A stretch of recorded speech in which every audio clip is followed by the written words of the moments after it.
South Bend, Indiana.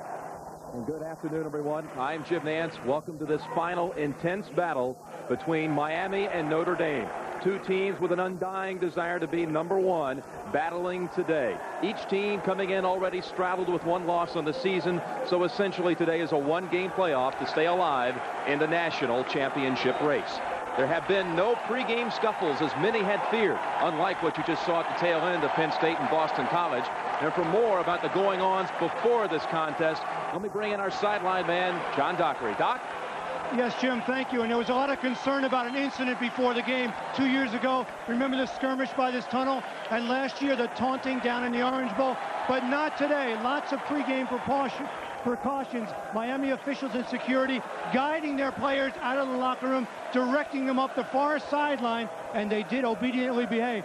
Notre Dame, meantime, waited in a huddle and stepped aside. Once Miami was out in the field, they went in politely into the tunnel. But there was one tense, volatile moment. Some of the Miami players came to the top of the tunnel. Lou called them back, asked the Miami coaches, hey, when is your team coming out? He held his team back. There was some conversation back and forth, but most of it was controlled, and there was no incident. Miami came out of the tunnel. Once they were out, Notre Dame then followed them out into the field. And Notre Dame, on schedule, left the field earlier than they often do, so Miami remained by themselves out on the Notre Dame turf. So there's been an awful lot of precaution here this afternoon to keep the teams separated in time and space. Miami is backstage getting ready to come out onto Notre Dame field right now.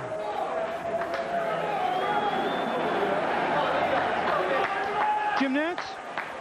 All right, Doc, the defending national champions, the Hurricanes, ranked second in the country.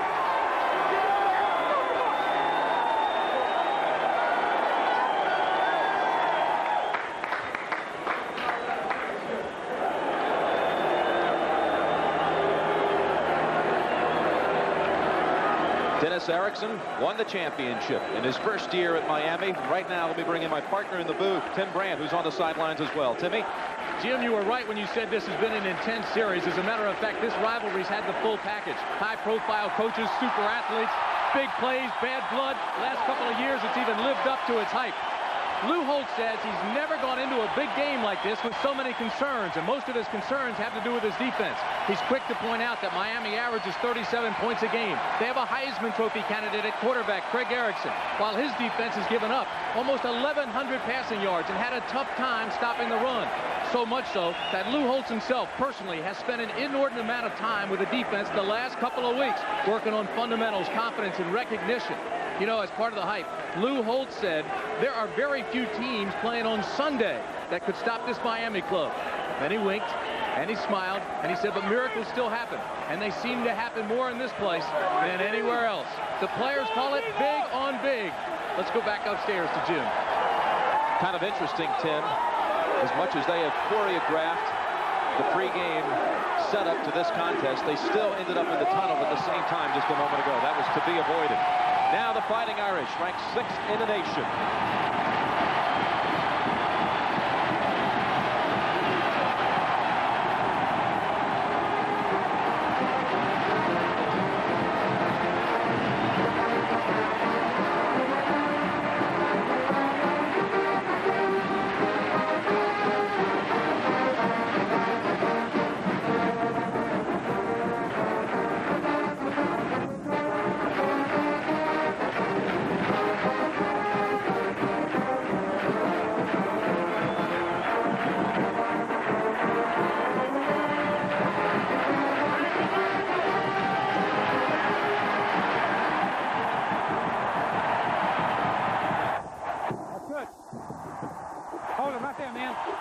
I'll be your referee today.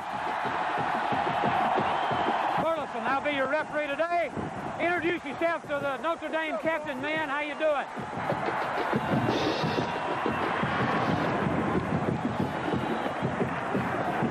Introduce one of the other officials for today's game.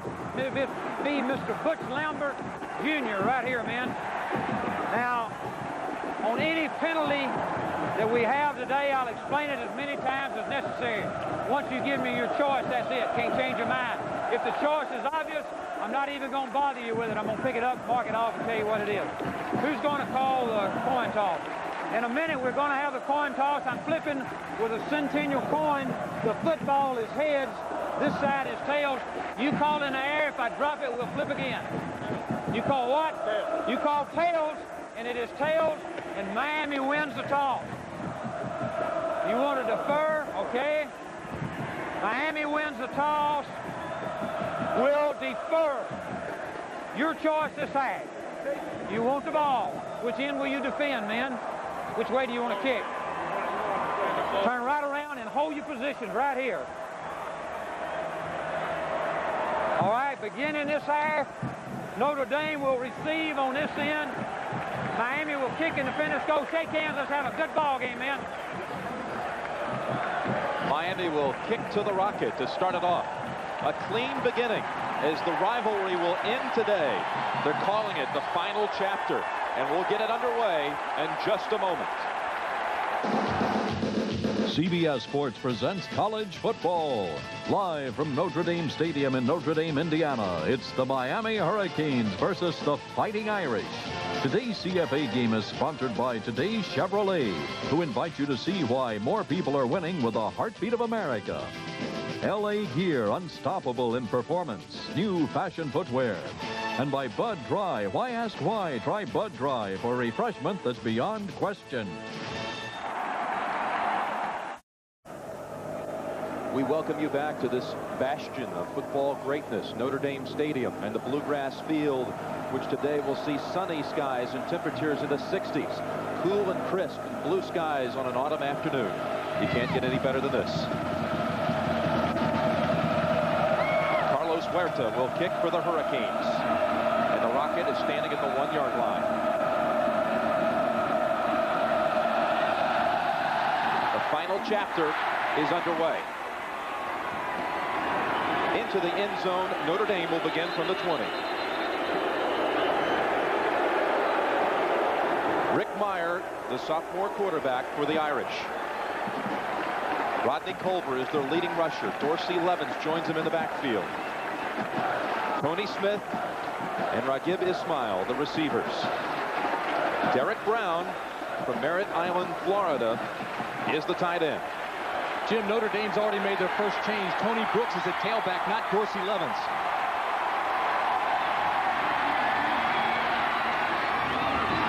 Colbert fumbles the football, recovered by Miami on the first play. Recovered by Eric Miller.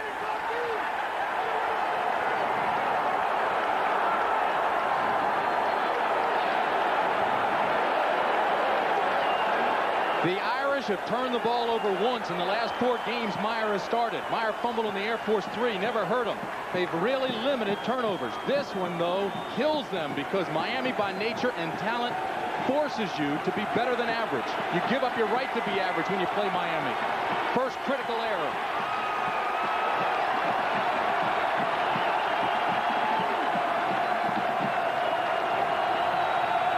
So right away, Miami at the Notre Dame 25 with quarterback Greg Erickson. Trips to the right. Steve McGuire, all kinds of room. Tackled by Todd Light and Greg Davis. Greg Erickson is 12-1 as a starter in his career. Steve McGuire is a sensational sophomore from Brooklyn, New York. Thrill, Hill, and Lamar Thomas, the receivers, along with Wesley Carroll. And Rob Chudzinski is the tight end, who plays well in big games. 2nd and 3. McGuire again. Kowalkowski wrestles him down near the first down.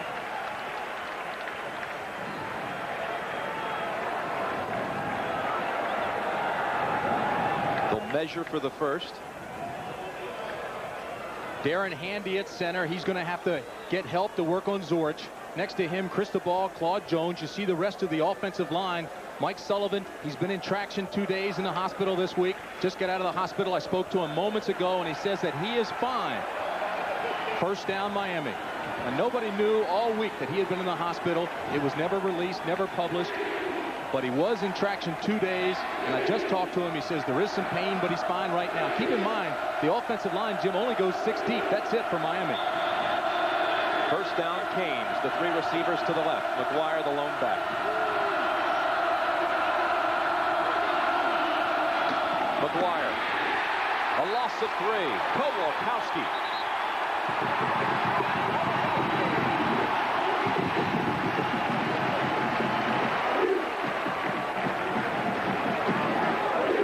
The Notre Dame defense, of course, begins with Chris Zorich. Tell us about the rest of them, Timmy. It's an active defense, but they have had problems. Williams and Dahl up front. They've got to get pressure from these guys. Stonebreaker and Grimm, the front 7, to protect an inexperienced secondary. Kowalkowski with a big play there. Jones on the other side. 2nd and 13. Leonard Conley now in the backfield replacing McGuire. Staying on the ground. Conley to the 14, setting up about 3rd and 9. As Boo Williams brought him down. The suspect secondary at Notre Dame. Well, Todd Light, he's an All-American. Reggie Brooks, a converted running back. Greg Davis and freshman Tom Carter are the safeties. You mentioned Carter's a freshman. So is Greg Lane, who plays behind Brooks, and he will play a lot today. 3rd and 9.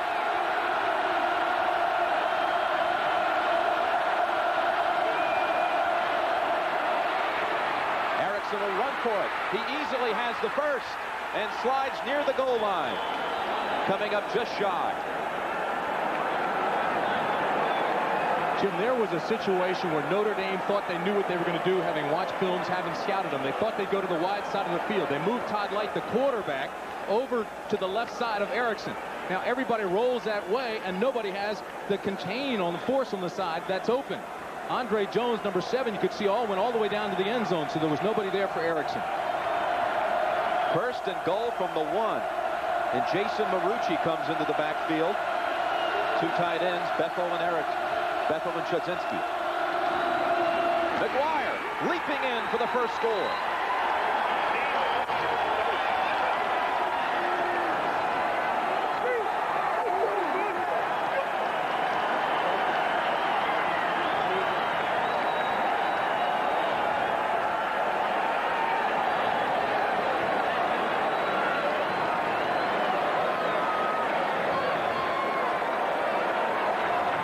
Huerta on the point after.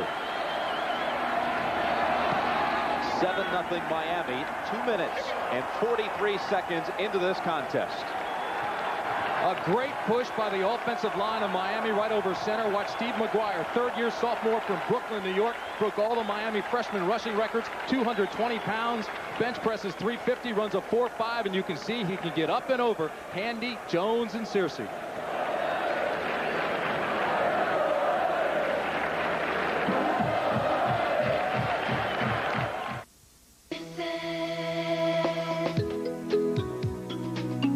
Every day that goes by, one of the roomiest, lowest priced, and most popular V6 coupes in America is Chevy Beretta.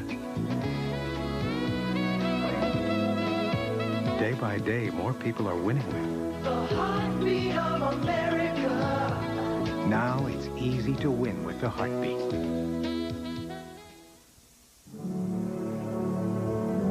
Some may consider it fate. But however you explain it, there are those unique individuals who are born with, well, call it a special spirit. Born with that look in their eyes. Dedicated, determined, with a will to win. People who get the job done, no matter how difficult, no matter what the odds. Of course, you don't see people like this every day. But you can find them if you know where to look. You'll find them at Century 21. Men and women who have helped more people buy and sell more homes than anyone else in the world. Dedicated, experienced, unique. The professionals of Century 21. Just tell us what you want. It's as good as done. On Parent-Teacher Night, will Buck become the teacher's pet? Or would you rather I made you stand in the corner and wear a pointy hat? What else would I be wearing? Uncle Buck, Monday. Miami takes advantage of a turnover on the game's first play, and the Irish about to get the football for the second time. Let's meet their offensive line. Starting at center with Mike Help. He is one of the co-captains for Notre Dame. Mirko Jerkovic, he's got to match up with Russell Maryland all day. That's going to be tough. Tim Ryan, you know he's a quality player. Outside of them is Sandry and Justin Hall. Both those guys are over 285 pounds. Huerta set to kick to the Rocket. You see his long return of the year, only 34 yards. Not had the chance to turn on the afterburners this year. Huerta's kick goes out of bounds. While we have a moment, we've got an upset in the making, or it's all over. Let's get the update from Andrea. Well, Jim, another upset in Ann Arbor. Late in the fourth quarter, Paul Kuyawa scored on a one-yard run to give the Hawkeyes the lead and the win. It's the first time the Wolverines have lost 2 in a row at home since 1967. Back to Jim Nance. We'll not see the Wolverines playing in Pasadena this year. Wow. From number 1 to 3 losses just like that. Iowa has only 1 loss on the year, and that was against Miami. Of course, we finished up at Penn State last week just in time to see that final play against Michigan State. The interference or no call on Eddie Brown against Desmond Howard. Second week in a row, a no call by an official has decided a game. That's absurd. An aberration. Huerta slips as he kicks it to Brooks. Smashed at the 34-yard line by Darren Prime. And let's go down to the Dockster, John Dockery. Remember, Jim, when you and Tim and I were talking to Rodney Culver yesterday, he was talking about last year when he fumbled 3 or 4 times in the first few games. Well, he's been working on carrying the ball, not out here where you lose it, but the three-point contact. Fingers over the ball, in your forearm to your chest. So people here are really surprised that Rodney Culver's fumbled because the amount of time he's worked on it. Doc this time, Brooks gets the carry. And a gain of 3 for Tony Brooks. What kind of week has it been for this young man? It has been one that I don't think any of us would ever want to go through. He's playing today, obviously, with a heavy heart. His mom had a heart attack this past week, still in the hospital. He left campus to go visit her. He's very close to his mom. Flew back yesterday, had a long talk with Coach Holtz, Thursday rather, and he's back today, but he's playing with a heavy heart. A lot of courage, and we wish him and his family only the best. Tony and Reggie Brooks playing for the mother today. Culver to the 40-yard line, tackled by Darren Smith. Have not had the chance to introduce you to the Miami defense. Russell Maryland, nominated for many big awards, including the Lombardi and Outland trophies. Hamlet and Miller, the defensive ends. Michael Barrow now is in the middle linebacker for the Hurricanes. Outside is where I think the key to this game is. Darren Smith and Mo Crum. Maurice Crum moves outside to the weak side, the open side. He's going to be in Meyer's face all afternoon. 3rd and 4 for the Irish. They hand it off to Culver. And hanging out was Maurice Crum to stop him short of the first. Otherwise, it could have been a big gainer. There's the guy we just talked about, Mo Crum. Now, this is a fullback draw play off the sprint out. They love to run the sprint. There's the handoff. Very nicely done, almost like a Bummaruski. And look at my man, Mo Crum, coming up, staying at home, making the play. Crum plays baseball for the Hurricanes. Highly ranked baseball team in Miami.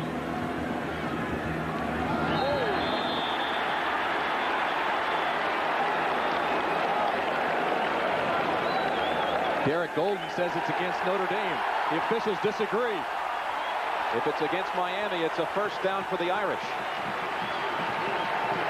Dead ball foul, offside, defense, first down. Jim, one of the game plan keys for Notre Dame. They want to have long counts, force Miami to be disciplined. They want to control the pass rush. They want to do that with the long counts. They also want to throw on the run and run when it's a pass down and throw quick. Here it is, the long count. Now watch the jump, top of the screen. No movement, and Casey Greer, 29, just jumped across. That's like a turnover. Notre Dame comes out now at the 47-yard line. The Rockets in the backfield. He stumbles right away after the exchange from Meyer.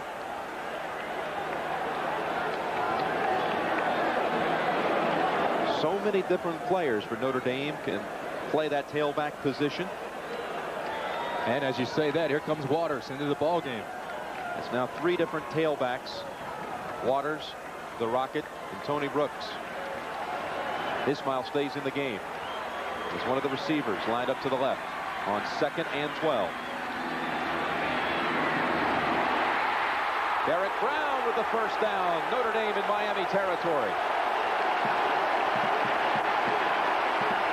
How about that? They call that a good old-fashioned pancake where I come from. He put his head down and put the defender right on his back, Hurley Brown. Now keep in mind, Derek Brown, 6'7", 243 pounds. Scouts say he's like Keith Jackson or Kellen Winslow out of that mold. He was recruited heavily by Miami. And watch this. Hurley Brown right on his back with the pancake. That's his old high school teammate from Merritt Island, Florida. Off the option, Brooks. Taken down from behind, Michael Barrow.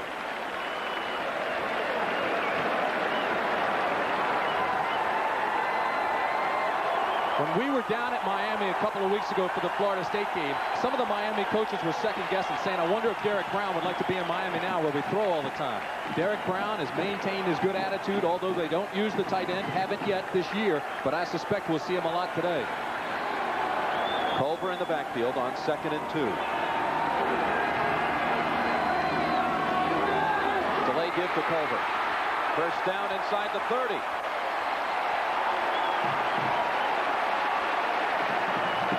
Bailey and Darren Smith tackled him. Had to laugh all week, Jim, reading about the so-called new diversified attack by Notre Dame, but in reality, except for the trips formation, it's the same Lou Holtz offense of old, but with new emphasis which best fits Meyer's assets. First down, Notre Dame. They brought in Sean Davis and Blake Dawson to join this offense, and here's the Rocket running right. He stepped out at the 17-yard line. A gain of 12. Now, you and I had some fun all week in practice thinking that Notre Dame was going to come out and just start throwing. This is the 8th run out of the last 9 plays. Rocket tries to get outside, does, and if it's not for this push right here, he tiptoes down the sidelines. 5'10", 175 pounds. He's got 181 yards rushing. He's got another 290 pass catching, not counting what he does in returns. First down, Notre Dame. Meyer keeps it.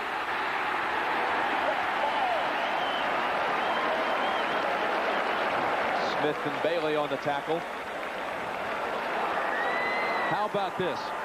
Notre Dame running well against Miami, and everybody says you can't run against this club. They're second best run defense in the country, allowing just over 60 yards a game. Look at this. Right now, it's been an authoritative drive by Notre Dame, and that last play was even broken, relying on the instincts of the young Rick Meyer. 2nd and 3. Culver near the first down yardage. Darren Smith hit him first.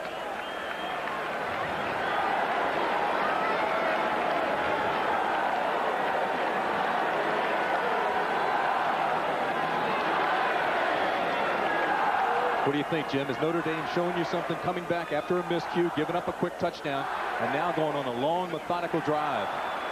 Facing 3rd and 1.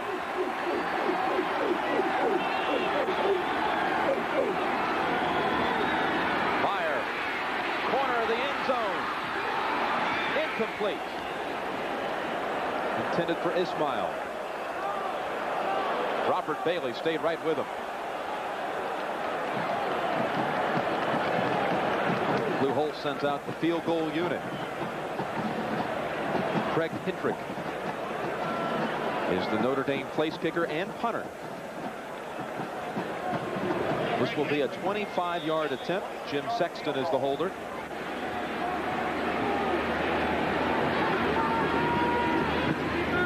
Notre Dame's on the board.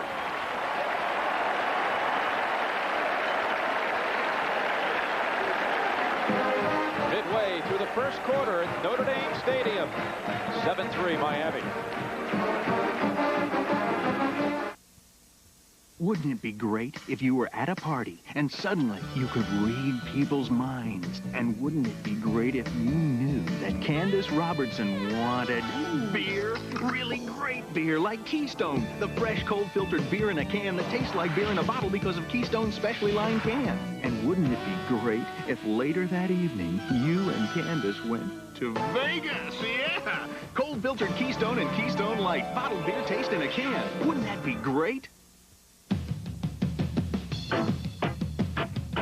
By 10:30 a.m. any business day, one company will guarantee delivery of your overnight air packages to more people, places, and businesses than anyone else in the industry. UPS introduces 10:30 a.m. guaranteed overnight air delivery. 62,000 trucks. No waiting. 160 horses.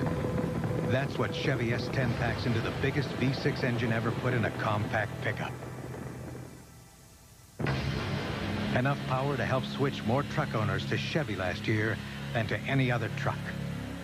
The move to Chevy power is becoming a stampede. More people are winning with the heartbeat of America. Today's lucky Chevrolet. No one believed they had a chance, but the Reds have blasted their way to a 3-game lead. Now the A's are fighting for their lives. The World Series tonight on CBS. Mid-first, Miami about to get the football for the second time. Notre Dame's defense, their biggest fear against Miami. We asked Michael Stonebreaker. Without doubt, it's their big play capability. They're going to run some. They're going to run the ball. They're going to try to set you up for, you know, a guy hitting a post deep, or, you know, a breakdown with your defensive backs, and they're going to capitalize on that, and they have throughout the last, you know, few years. That's their big thing, is hitting the big pass or making a big play.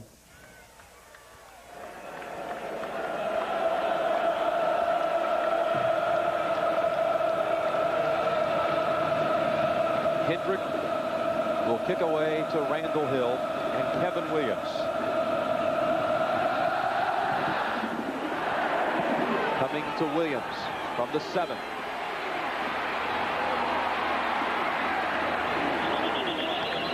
Doubled up at the 29-yard line.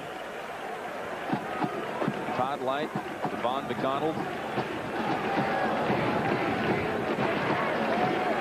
You know, all the talk about confrontations in the tunnel and pre-game, and I don't think we're out of the woods yet. Almost after every play, there are words being passed back and forth between the Miami and Notre Dame players.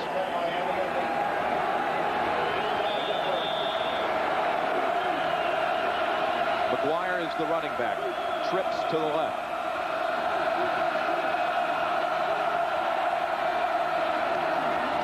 McGuire bursting for 8. Kowalkowski got him by the ankles.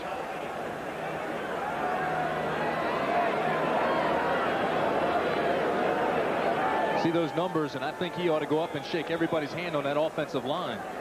Miami has really gotten some production out of Sullivan, Cristobal, Handy, Jones, and Searcy. And those guys have been banged up. Jones had an ankle problem, eye problem. Sullivan's been in traction. 2nd and 2. McGuire faking around for the first down for Miami.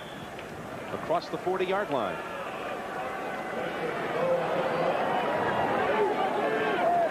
Miami loves to cut back against the grain. They try to get defenses to over-pursue. Watch this. The play starts to the left. You see the linebacker sliding and skating down that way. Now here comes McGuire. Sees that. Tries to cut back. But a great adjustment by the Miami defense, especially 31 DuBose, who stayed at home and made the play. Erickson has not thrown a pass. Miami's first 8 plays. Way over the head of Wesley Carroll.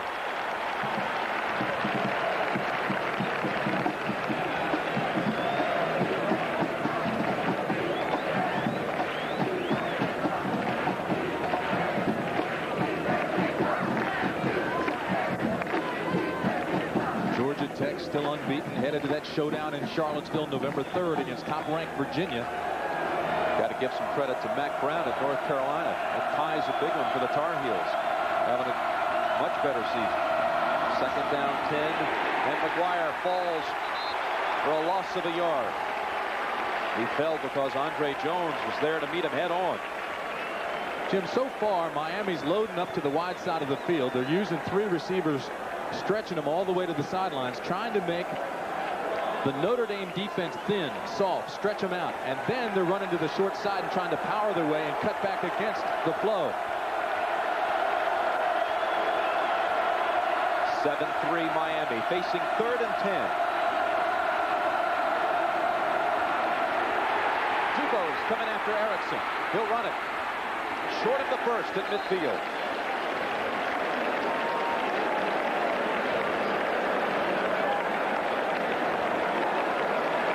Good thing Jones came back out of his pass coverage to force him to slide, because he had gotten around Stonebreaker and Williams.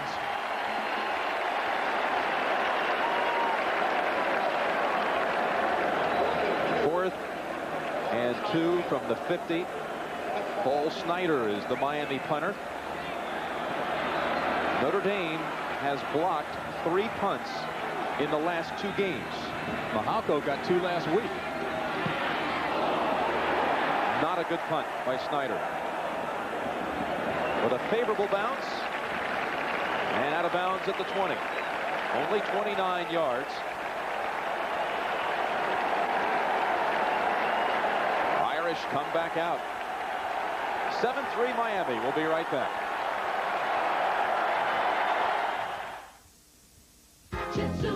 Introducing the Sharp 12 times Jet Zoom camcorder. Most camcorders stop here, but only Sharp's exclusive Jet Zoom camcorder zooms this close, this fast, with cat's eye optics for low light shooting. Unlike those little camcorders, it's easy to replay your videos. Just pop in the VHS cassette. No messy wires, no complicated adapters. Nobody gets you closer faster. The Sharp Jet Zoom camcorder. To understand Japan, you have to understand its customs, its mystery, its people. You have to know what makes a good impression and what offends. For over 40 years, we've been learning about Asia. So in addition to convenient daily service to Japan, we can give you something no other U.S. airline can. The insight that comes after 40 years of helping people do business in Asia. Lots of men have heard about minoxidil, and lots of men have heard about Rogaine, but lots of men don't know that only Rogaine has minoxidil, and only your doctor can prescribe Rogaine. For more information, call this number now. If you're wondering whether Rogaine is for you, call this number, and we'll give you an incentive to find out. A certificate worth $10 toward a consultation visit with your doctor. Call 1-800-556-4800. Just look out there and look at the colors of autumn. It's the perfect autumn weekend for this colossal matchup. Notre Dame Stadium in its 60th year. The house that Rockne built.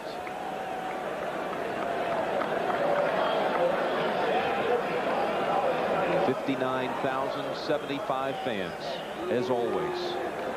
The lucky ones to be here for this one.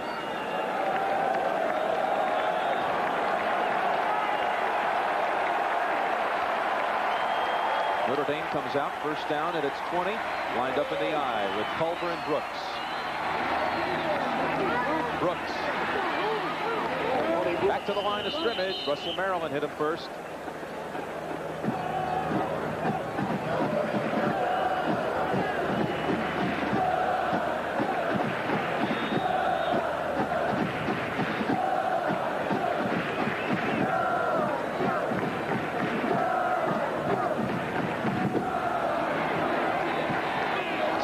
And 10. That's Lake Dawson, number 87. Remarkable freshman receiver for Notre Dame. Meyer looking his way. Goes long instead and is overthrown and intercepted. Darrell Williams.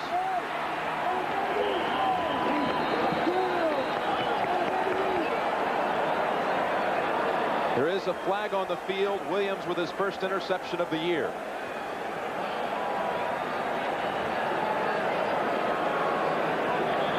Lou Holtz now will try to teach him, try to settle him down. It was a terrible, terrible read by the sophomore, Rick Meyer. They came out with 3 receivers that side. The 2 deep ones went out. Dawson came under, and he was open. Instead, he tried to force it, overthrew it, and it wasn't much of a pick. All you had to do was sit there and play center field.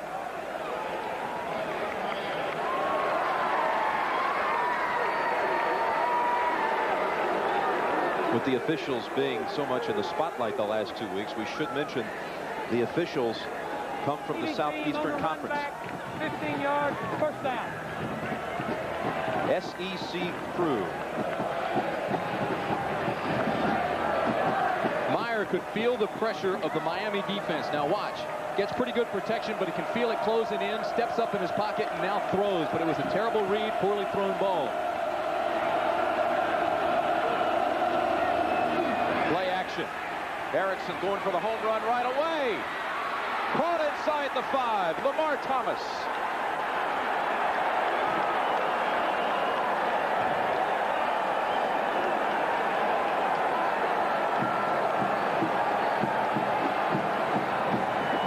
A gain of 44 yards on the pass play. Pass is perfectly thrown, but watch Lamar with his concentration with Light riding him right down on his back. Looked at it all the way in. Lamar Thomas, what a play that was, right down the middle, and that's exactly where Notre Dame doesn't want him to go. First and goal from the 3. McGuire. Nothing. Stonebreaker sitting right on top of him.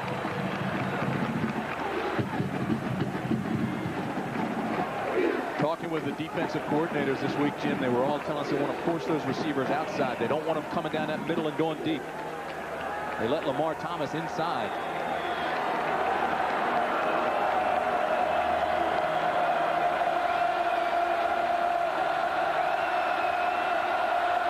Everyone in tight. Second and goal. McGuire will lose yardage.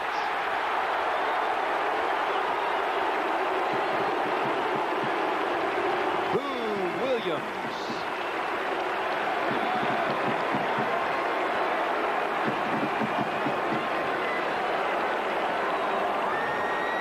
Big number 69 engages the block and then gets rid of him immediately. Comes up and makes the tackle. That's a man that's 298 pounds moving like that. McGuire's only 219. Mismatch once they meet. Conley now is the lone back on 3rd and goal. Out of there in motion. Erickson looking left, throwing left. Chodzinski incomplete.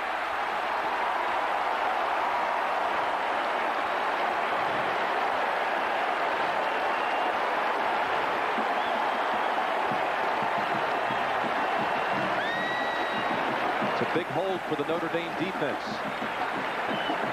Miami had it 1st and goal from the 3. You see what he just said? Why'd you change the play? He's all over Erickson for checking off. So with the drive disintegrating, Carlos Huerta. 23-yard field goal is good.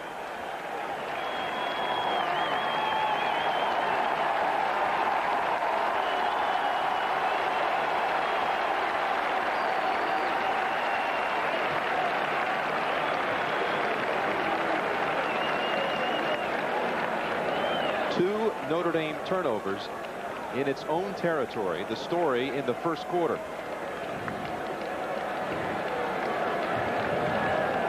Can you believe what's happening in the World Series tonight? The Reds look to bring out the brooms and sweep the Athletics, and we'll have it for you on CBS Sports, 8 o'clock Eastern Time. Game 4. Cincinnati and Oakland.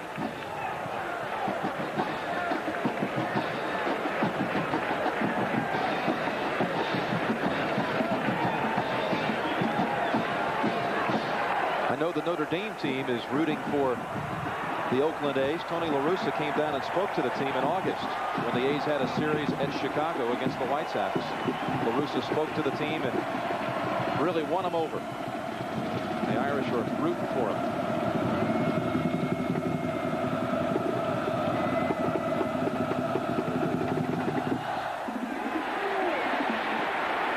Rocket will have his chance from the 5.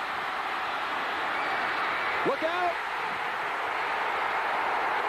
It's over. The Rocket, 95 yards.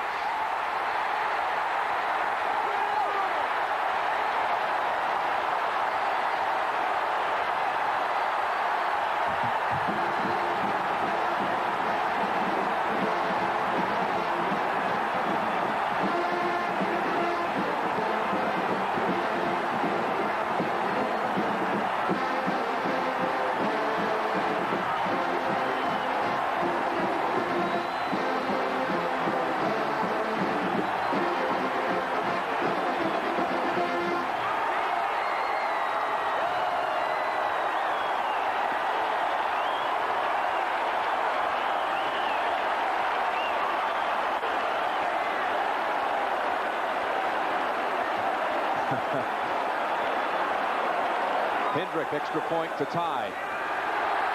And we are even at 10.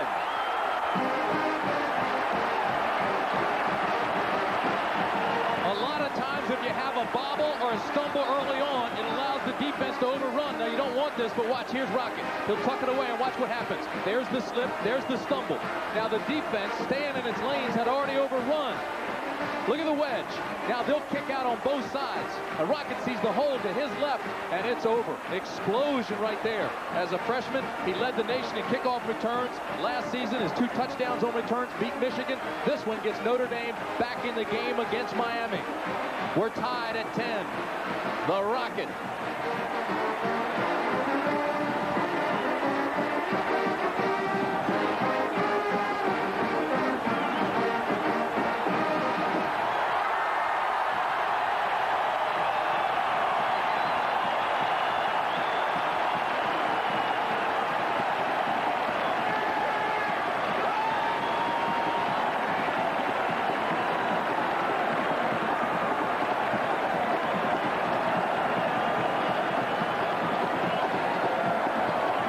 Tell from his own 40, no one would catch him. Oh, poor Carlos Huerta. He was the only guy back there. A slight mismatch. We asked Carlos yesterday if he was ready to make some tackles.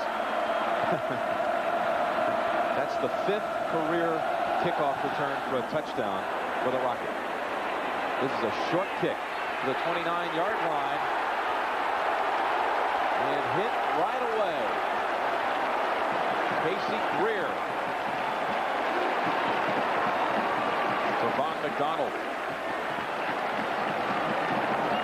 This is a fine how do you do. McDonald wants to introduce himself. Watch this. Wham! Says you're going the wrong way. Knocked him backwards. That's what we call a slobber knocker.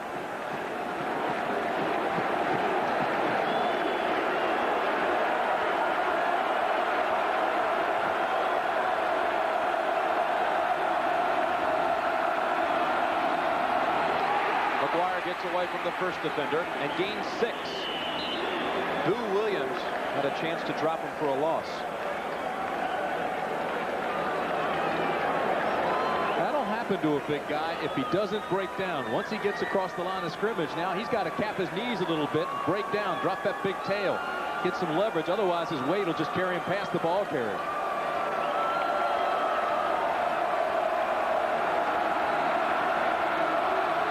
Second and 5 for Miami.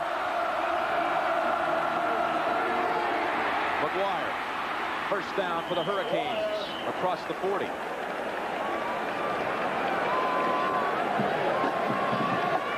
Greg Lane made the tackle.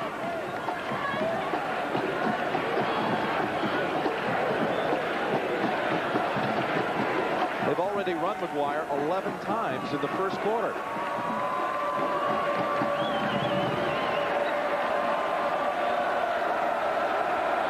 First and 10 for the Hurricanes.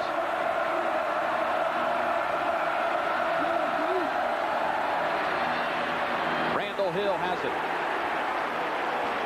Todd Light brings him down immediately, but in Notre Dame territory at the 49.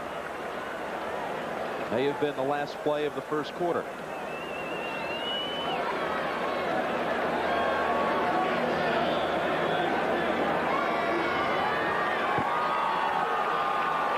These two teams have delivered to this point the fireworks we expected.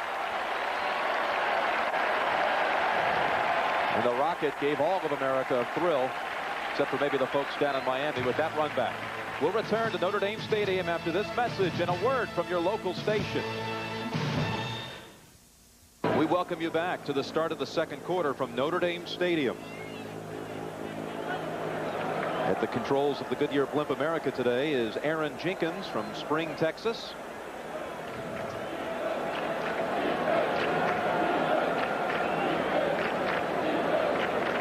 In the first quarter, Miami with the edge in total offense.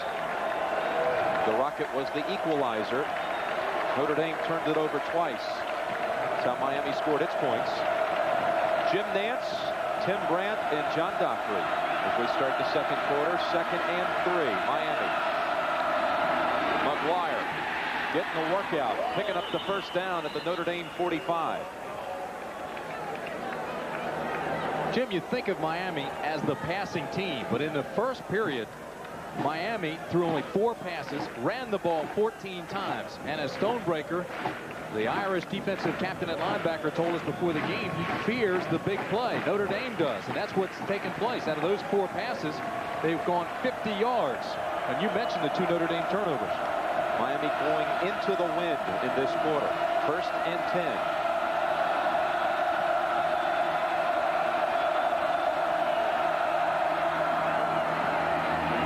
Sideline route intended for Randall Hill.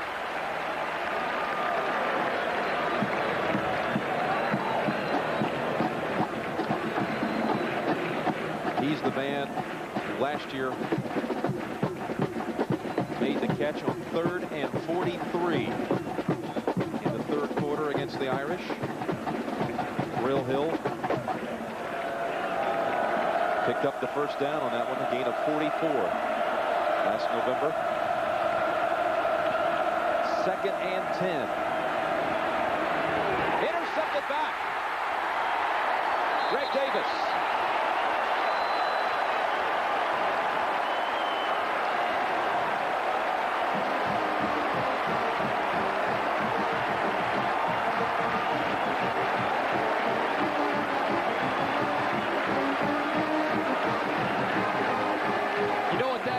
Lou Holtz touch. They've been moving Todd Light, the All-American #1 around. They've been playing him inside and outside. Here he's outside. Davis, the strong safety, just gets back and tries to double up with Thrill Hill, the guy you were talking about. Just a little subtle change, moving people around, showing man, then going back to his zone. Each quarterback now has thrown an interception. The Rocket off the pitch. Button heads with Charles Farms. Michael Barrow had him by the legs.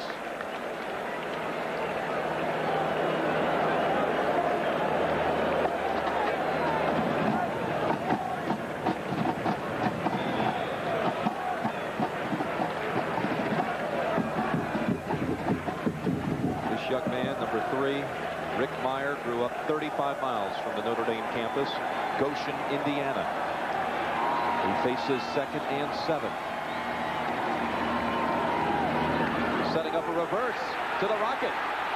He got a big block into Miami territory at the 44-yard line.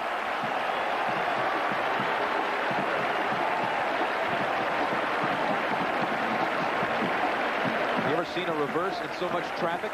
How about the improvisation? That's right. Watch him improvise here. He comes through. There was a lot of traffic. Split the 2 defenders in the backfield. Now gets a big block outside by Mirko Jurkovic. And he gets the rest on his own. He's quicker than gossip, isn't he? Ismail, he's exciting. Every time he touches the football, you know there's going to be some yardage. Positive. First down, Notre Dame. Meyer zips it, incomplete. Intended for Derek Brown.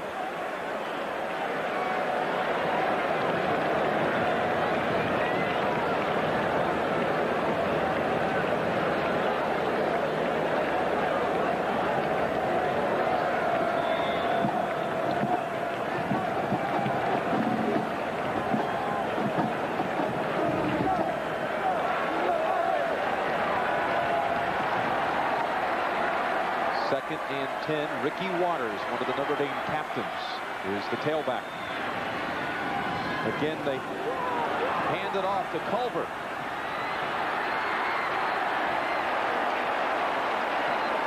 Knocked out by Bailey. It's the second time they've used that play, Tim. This one gained 11. Every time I see it, it looks more and more like a Bummerooski, but it's really a fullback draw. The thing that amazes me about Rodney Culver is that he's 220 pounds. Looks almost like Don Nottingham, you know, like a bowling ball. But he told us he's one of the fastest running backs. 4.4 in the 40. Watch how this is set up. Meyer just wraps it around him. Opposite side handoff. Nicely done. Well deceived. First down play. Ricky Waters, his first carry. And Shane Curry has a hold of him at the 31-yard line.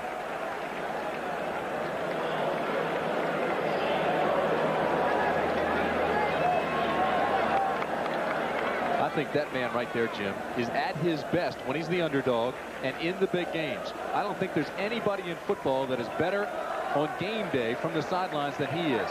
He will adjust personnel with formations to negate any talent advantage that the other team will have. We've already seen it on defense. He spent some time with his defense the last 2 weeks, and we're seeing it on offense. Jerome Bettis in as a fullback, replacing Culver. Waters, the tailback, 2nd and 9. Option play. Meyer peeks. Darren Smith stops him. Third down play coming up for Notre Dame. And let's go down to John Dockery. You know, just to pick up on what Tim said, Lou Holtz is taking total responsibility for this game. Last week he was off headset and let Pete Cordelli, the quarterback coach, and Skip Holtz call the plays. Today he's back on headset, so he's taking control of the offense. Also, as you said, he worked with the defense all week to inspire them, and they're playing good ball today. Back up to you guys. 3rd and 5. Comes the pressure, incomplete. Did a good job just to get it away because Darren Smith was right up the front of the shoulder pads.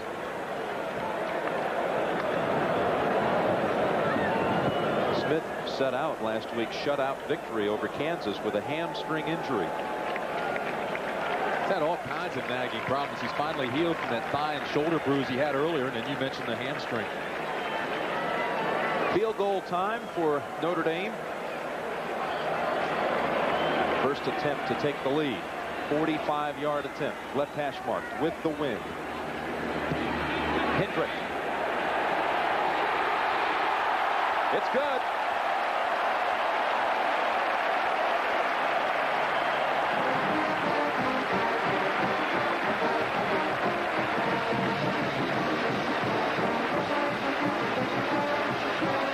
Now in front, 13-10. Dennis Erickson, we spoke to him yesterday, and he expected that the defense might shine early. The emotion of the game, normally when you're involved with emotion, it affects the defense a little bit more than the offense. So I look for both defenses because of the emotion of the game early in the game to play very, very well. Hey, what happened on the last eagle? You made a good job. You line up wrong on the eagle, you straight right. They called left, but it was right. They called right. Defense hasn't really done it to this point. That emotion only lasts about 1 or 2 series. After that, you better strap it on and play some solid football. Hendrick drives it. Out of bounds in the end zone. Touchback, and Miami will start from the 20. Let's tell you, tomorrow, the NFL Today. We'll get our coverage started, 12:30 Eastern Time. Greg and Terry. Leslie, of course, will be with him as well. Pat O'Brien. Early, Philadelphia against Washington. Boy, did the Eagles pull one out Monday night. Others will see the Saints Houston. Jimmy Johnson and the Cowboys at Tampa Bay. I wonder if Jimmy and Vinny Testaverde are watching this game together today. Phoenix and the Giants. Late. Check your local listings. First down, Miami. They send McGuire out of the backfield in motion. Thomas is open. Throwing underneath the coverage of Greg Lane, and a first down for the Hurricanes. Actually, I spoke to Jimmy Johnson this week. I thought it was kind of interesting. He brought his team into Tampa about 1:30 today and had all the meetings scheduled to end around 3:30 Eastern Time. I said, is that just a coincidence? Because the game time is about the exact same. The ironic part is he won't be watching it with Testaverde. He'll be watching it with Stan Smagala, who played at Notre Dame. Drafted him this past spring. Erickson again on target. Wesley Carroll has it. And a gain of about 9 to the 43-yard line. Miami, usually the big play offense. Today, only one play over 21 yards. Of course, we told you they threw only 4 times in the first period, so I think they're starting to open it up a little bit now. Now, Sonny Lubick, the coordinator on defense, said that he thought that they could hold Notre Dame's run. And then the offensive coordinators, Bukowski from Miami, said we can run all over Notre Dame. Hasn't happened either way. 2nd and less than a yard. They go for the first on the run with McGuire. He has it. Don Grimm tackles him at the 46.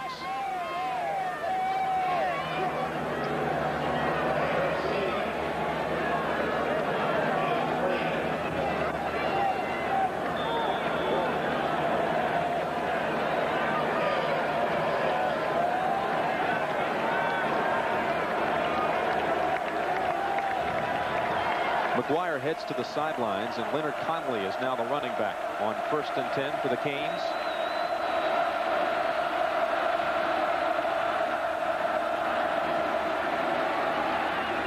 Lamar Thomas trying to extend the football near the first down yardage. Be less than a yard short. 3 catches, 66 yards for Lamar Thomas. Miami continues to stretch the defense, and when you stretch it, this is what happens. Look at this. You got gaps here, you got gaps here, you got gaps on the corners. You just spread everybody thin, it makes it soft.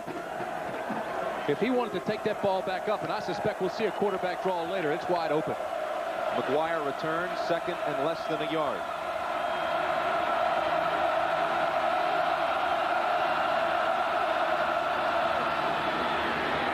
First down, Miami at the 41. Stonebreaker on the tackle.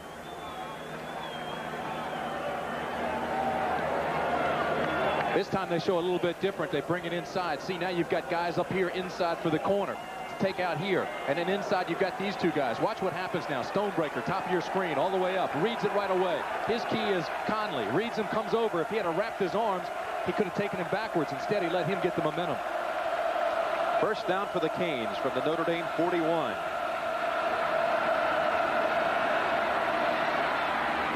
Bethel at the 20 and down to the 15. Backup tight end Randy Bethel.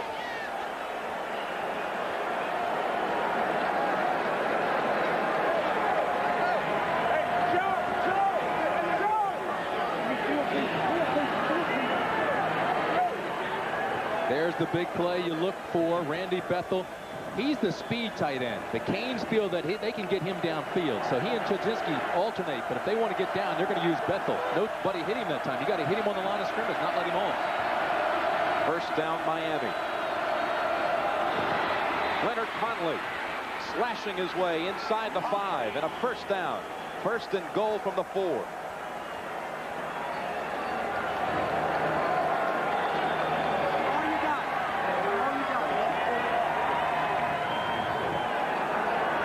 He gets a big block from Searcy, 73. Boom, turns him, opens up the middle, then he makes a cut into the secondary.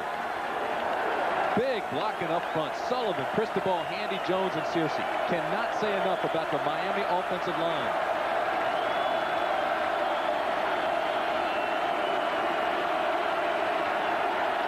First and goal from the 4. Miami trying to take the lead. McGuire.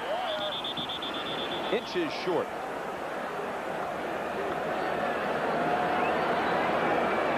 Can you believe this? From Stillwater, Oklahoma State leading by 4 touchdowns over the number 4 team in the country.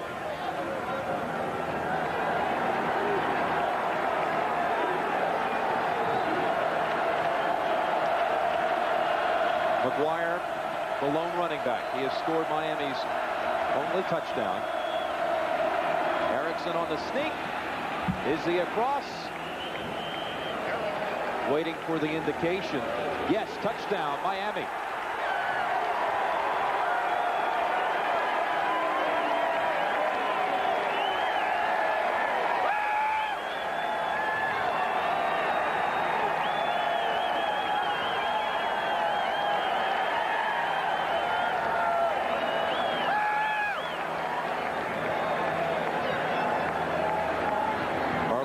Manta.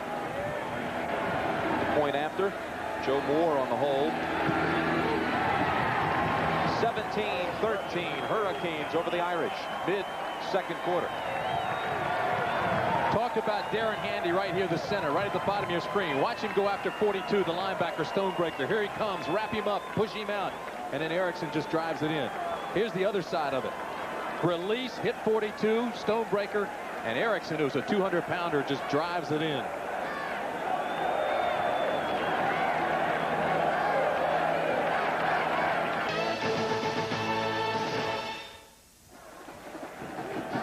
Live, you're looking at the famed Golden Dome on the Notre Dame campus. That's the school's administration building. And at one time was the only building on campus. Back in the 1800s, St. Mary's and St. Joseph's Lake over by the grotto and the Golden Dome.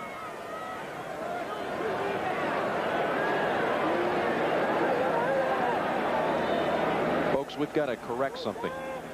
The only upset in this game might be the fans back in Nebraska. They had to be a little upset knowing their Cornhuskers have the 4-touchdown lead. We apologize. Nebraska leads at 31-3.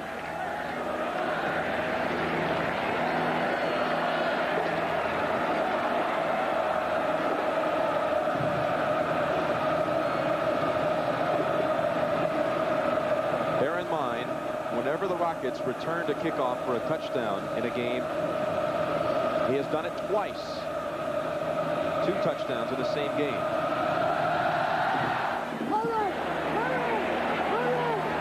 They lateral it back to the Rocket.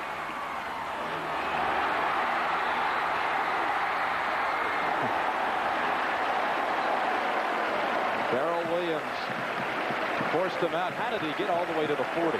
It's almost like he gets that feeling, like he knows the Rockets are ready to ignite. Miami's trying to squib it now, keep it away from Rocket. I suspect we'll see that the rest of the day, but Notre Dame's going to try to get it to him any way they can. Miami might be aware that Rocket ran 2 back for touchdowns against Rice in '88. Of course, the 2 last year against Michigan. Culver is the running back. On 1st and 10, off of a wing, they give it to Ricky Waters. Spinning to the 47-yard line. Robert Bailey on the tackle.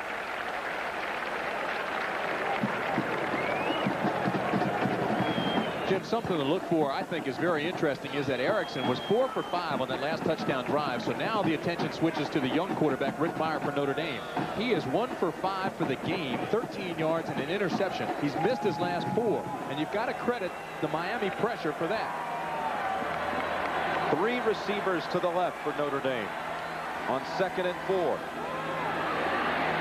Waters to the 30.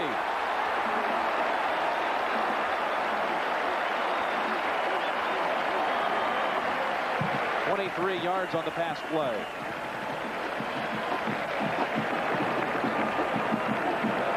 This is how you respond to adversity. That's why they say this quarterback, Rick Meyer, is going to be as good as they've ever had at Notre Dame. Off to a slow start, drops, fires, throws, and puts it right there to Ricky Waters. William Pollard in as a receiver to the right. Sean Davis to the left. First down, Irish. Brooks is the tailback out of the eye. He takes the pitch. Gallops to the 22-yard line.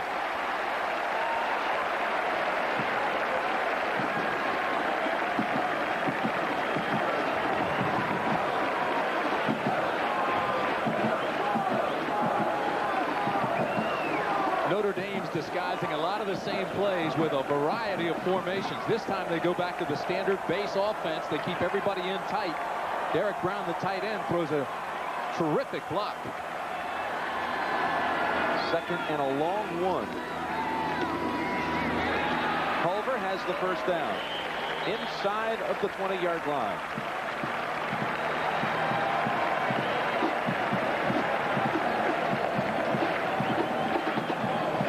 The pacing of this game has all the makings of the one that was played here in 1988. 31-30 victory by Lou Holtz and the Irish as they won the championship 2 years ago. That game here in South Bend was a football classic. Terrell breaking up that 2-point attempt. ingrained in everybody's memory. First down, Brooks. Another good run. Mark Caesar made the tackle.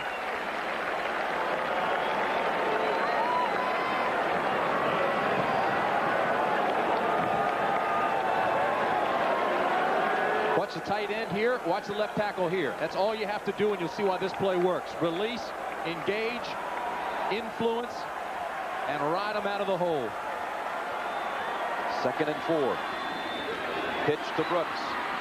The defense right there waiting for him. 3 players, and Darren Smith gets credit for the tackle.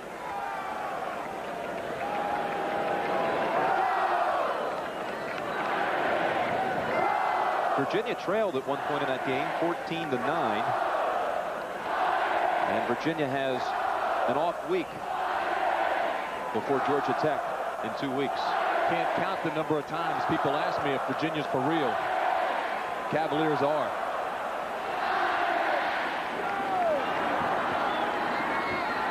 Third down, 4. Meyer with the makings of a quarterback draw. Snuffed out by Russell Maryland.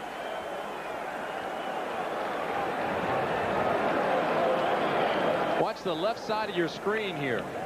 Quarterback draw. Notre Dame on this entire drive has tried to finesse you. But here comes old big number 67, Russell Maryland, the All-American. Not fooled at all. And he's playing with bone spurs, broken bone in his foot. Field goal attempt by Hendrick. Kick is good. 2 for 2 today. This one from 34 yards. And Miami's lead is only 1. Final 4 minutes and change of the first half. Welcome back to Notre Dame, Indiana on a magnificent autumn afternoon. Magnificent sunshine, cool breeze blowing. 59,075 here in Notre Dame Stadium. Jesse Olmstead, the fine linebacker for Miami. You're out with a knee, Jesse. What's the prognosis? Well, the doctors say the swelling is starting to leave now, and that's the main thing. And the operation will be done Friday on the 26th. Friday, on your birthday, ironically. What about the game today? Is Notre Dame doing anything offensively that you didn't expect? Well, really, they're running a lot of trick plays. We felt like they'll come out the first 2 or 3 quarters and run the ball. We didn't know they would come out with a lot of trick plays like they're doing. And we just have to adjust at halftime. Okay, thank you. Back up to you, Jimmy.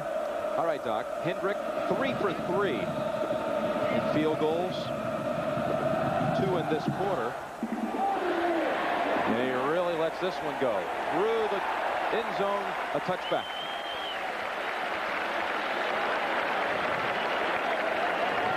Got that steady breeze behind him. That'll help the stats look good.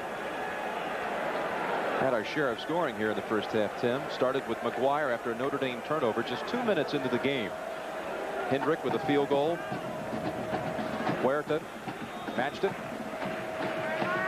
The Rocket, though, ran the kick back to tie it. That was the score at the end of the first. Hendrick has kicked 2 field goals in the second quarter. Erickson on a 1-yard sneak moments ago from 34 yards. 17-16. Miami with the lead and first down. Randall Hill with the reception from the 34-yard line. Gain of 14.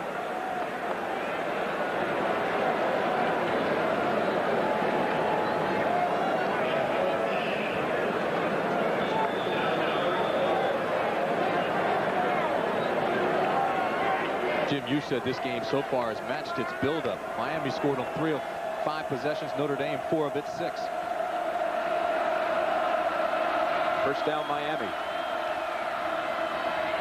Play action fake. Over the middle, Carroll. Tom Carter with a terrific tackle. May have been beaten on the play, but had Carroll made one move to get by Carter, it would have been a touchdown. Erickson, 31 yards on this play. Erickson with a terrific fake here, and then he sets up and watches the middle. Now, he only sent one guy out. Carter's supposed to be playing free, but gives too much of a cushion. You mentioned he's just a freshman. More natural ability than Foreman, but with his inexperience, it can cost you, and it did there. First down, Miami.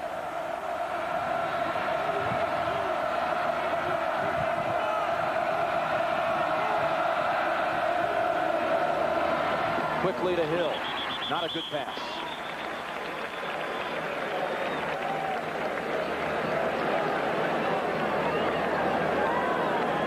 Randall Hill there, number 3, told his teammates, "I'm really tired of last year's national championship ring. I need a new one." Should Miami win this game today, Tim, the schedule the rest of the way is very favorable for the Hurricanes. Notre Dame still has tough ones ahead with Tennessee and USC. 2nd and 10, run it with Conley. And a loss on the play. Andre Jones hit him first.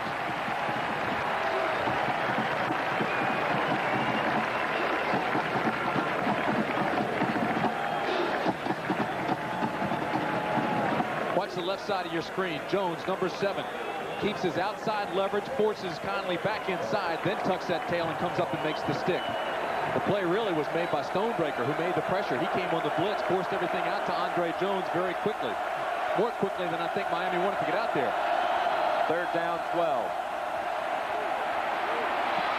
With protection, incomplete. Randall Hill was the intended receiver.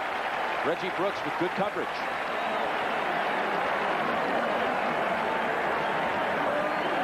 Jim, I can't remember seeing that guy Lou Holtz more involved in the football game. He's calling the offenses, he's calling the defenses, and when you see him walk up and down that sideline like he does, he walks about 5 miles a game. He's trying to get different angles to see what they're doing offensively and defensively.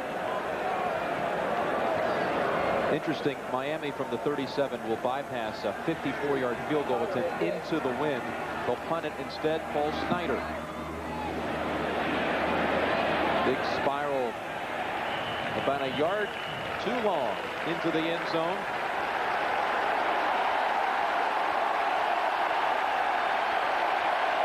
Of course, at the conclusion of today's game, we'll be selecting a Chevrolet Most Valuable Player from each team. 20 consecutive years now, the Chevrolet Scholarship Program has been in effect. $1,000 will be donated to the General Scholarship Fund of each school.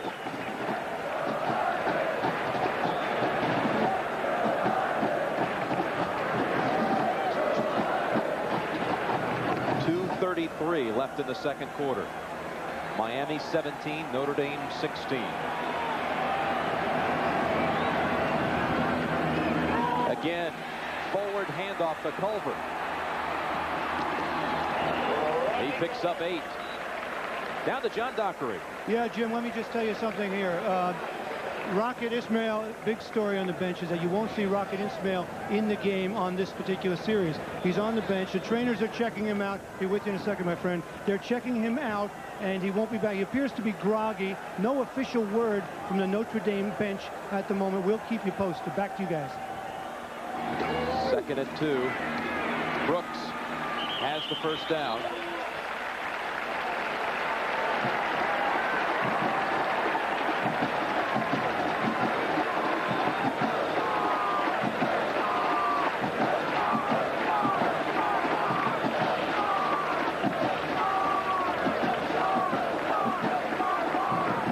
All 3 timeouts remaining for Notre Dame. They're still working on the Rocket.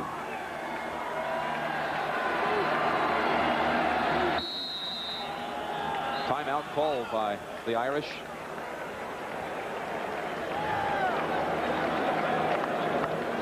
.139 before the intermission. Of course, coming up at halftime, Andrea Joyce and Mike Francesa with the stories of the day in college football. We'll be right back to South Bend. Leads it by a point just before halftime. The play of the day so far was in the 1st quarter.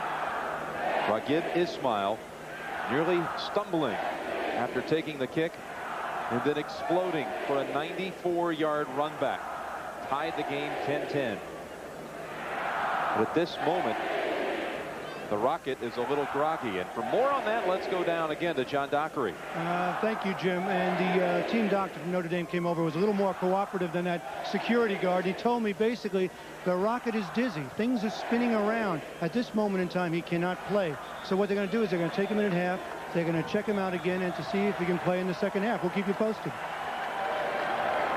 Doc Rocket so far, 154 all-purpose yards. First down play for Notre Dame. Tony Smith is out there and has it at the 20-yard line.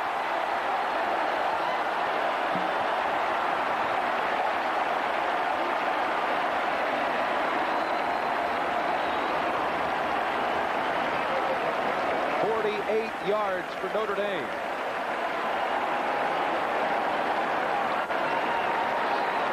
Meyer hasn't thrown deep much all year. He ranks third in the nation in efficiency because it's a fail-safe, high-percentage dink-and-dunk type offense. Today, he's starting to air it out. There's Tony Smith, high school track star. Ricky Waters on first down. Fumbles the football. Miami is there. Darren Smith.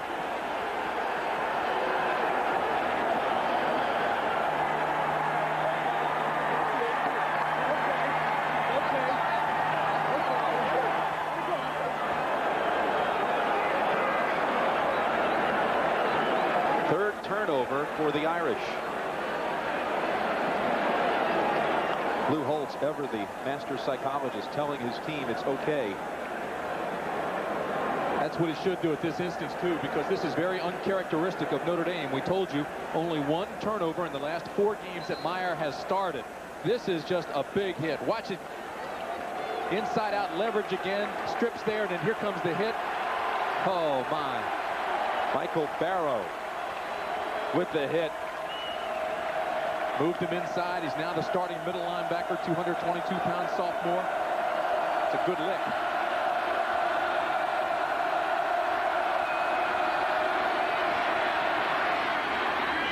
Intended for Randy Bethel. 67 seconds left in the first half.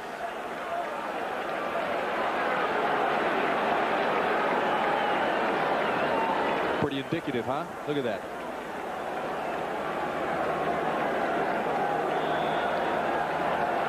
When Miami lost here by a point in '88, they turned it over 7 times. 2nd and 10. Today the turnover's going the other way. McGuire will have the first down at the 21-yard line. Reggie Brooks on the tackle. A gain of 11.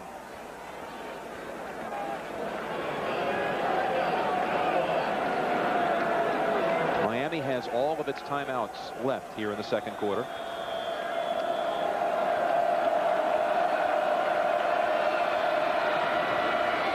Quickly to Carroll, and out of bounds to stop it with 51 seconds remaining.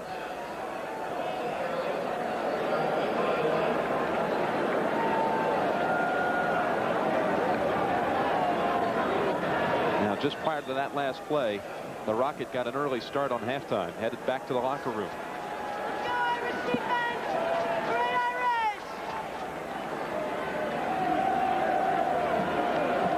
Second down 2. Miami with a 1-point lead.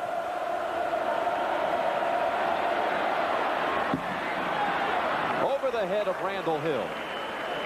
2 freshmen on the coverage, Greg Lane and Tom Carter.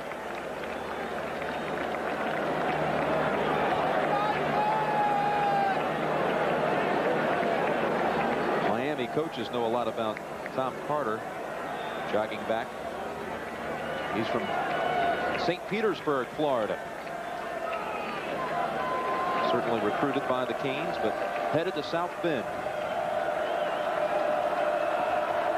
A true freshman starting at free safety. 3rd and 2. And there's a timeout called by Erickson. That's the first one they've used, the Hurricanes, in the first half.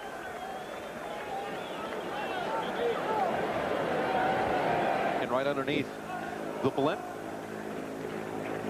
And we'll zoom in to Notre Dame Stadium. Chance to remind you, next week will be from Folsom Field, Boulder, Colorado, Oklahoma against the Buffaloes.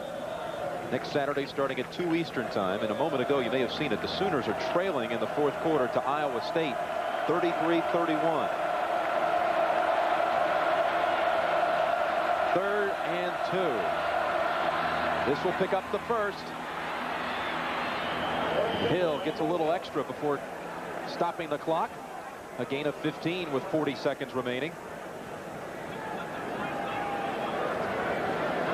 He was working on Greg Lane again, the freshman cornerback, and Lane actually slipped. Now that field is soft. As you know, I was down on that field before the game. It's soft, it gives easily, and Lane slipped that time, and Miami almost broke it big.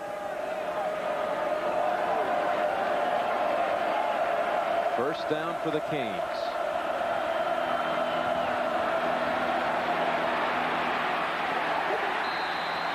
Bob Dahl tackles Erickson, who has 2 timeouts remaining.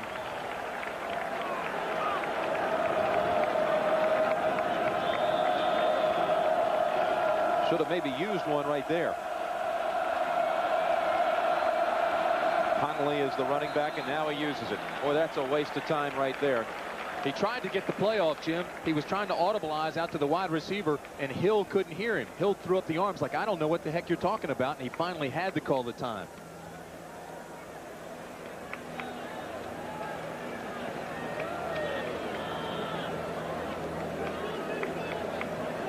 Erickson to Erickson right there. For Dennis Erickson, this is his 100th game as a head coach. He's been at Idaho, Wyoming, Washington State, and now in his 2nd year at Miami. Calls the whole team over.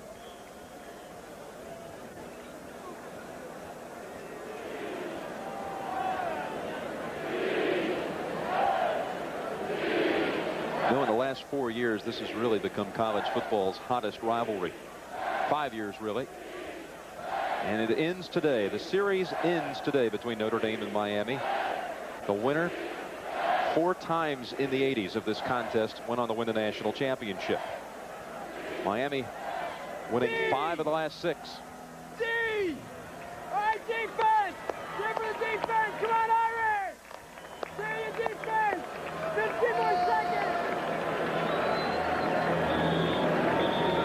It's ironic. They give up Miami and they pick up Florida State in a couple of years. It's like a shark and a piranha. Different reputations, both have national interests, both are very dangerous. Don't want to get in the water with either one. 2nd down 6.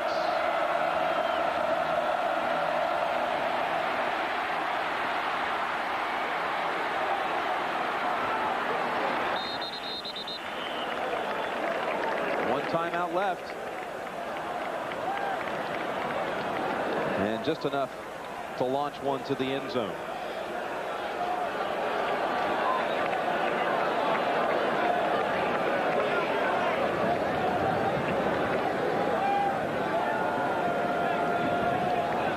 Great scene today in South Bend, and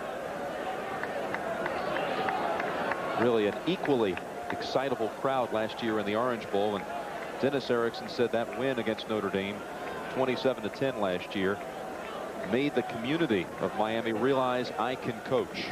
Not easy coming in and replacing the very successful Jimmy Johnson. Folks, we've checked it out, and this is a final. Oklahoma losing for the 2nd straight week. Texas last week. The Cyclones of Jim Walden today pull off the surprise. Like a roller coaster ride in college football this year.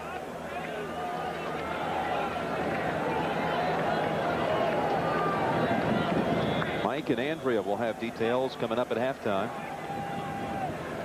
Michigan has already lost today for the 2nd week in a row.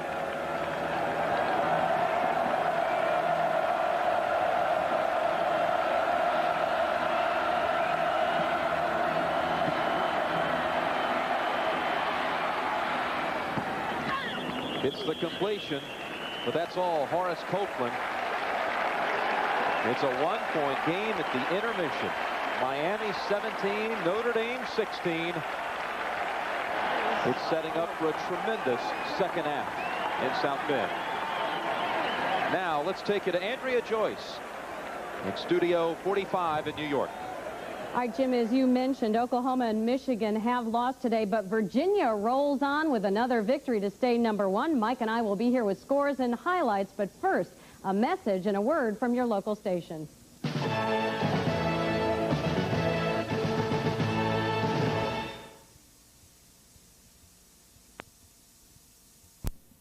half now. What are your thoughts about this contest? The 3 Notre Dame turnovers were not only unusual, but they also hurt badly. I think that Notre Dame has definitely gotten Miami's attention. They've proven that they can run the football against Miami, and so you will see some adjustments there. Erickson, 11 of 19, 198 yards, so he's been effective throwing the ball, but Myers starting to come on now. He's now 3 of 7. He did have that interception. The other big key is whether the Rocket, Ismail, comes back. He had 154 total all-purpose yards. They need him, and I suspect if at all he can come back, he will. We'll have the story on the Rocket from John Dockery when we come back. The teams are coming back out for the second half. We'll return after this message and a word from your local station.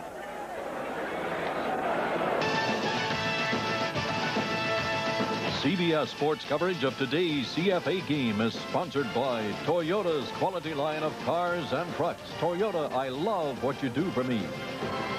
UPS, now offering 10:30 a.m. guaranteed overnight air delivery. And by Keystone and Keystone Light. Bottled beer tastes in a can. Wouldn't that be great?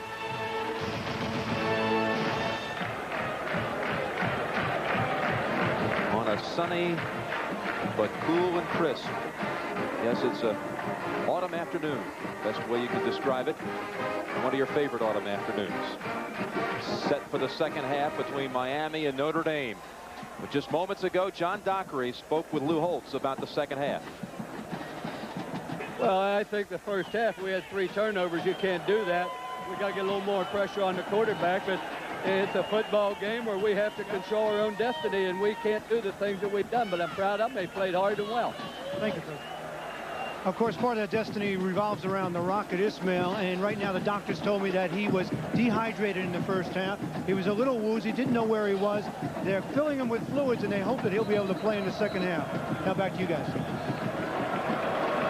All right, John, Miami will have the football to start the second half, and the Hurricanes will have the wind at their back in the final quarter.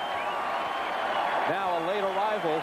You hear a sudden eruption from the crowd. The Rocket has come out of the locker room. Pain is temporary. Victory's forever. You know he's going to play.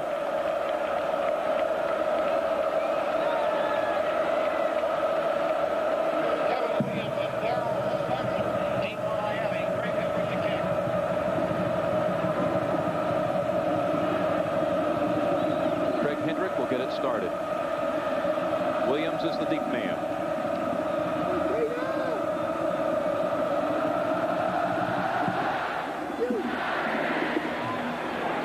On one hop. Todd Light brings him down at the 32-yard line along with Anthony Peterson.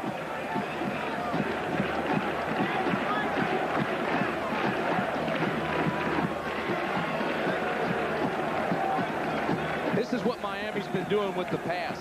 Look at this. 10 yards and under. They've been 5 times there. Notre Dame just 2. You see the breakdown. Miami, of course, throwing more passes, longer, trying to hit that big play that Stonebreaker talked about at the very beginning of this telecast. Conley is the running back on first down. Nothing there at all.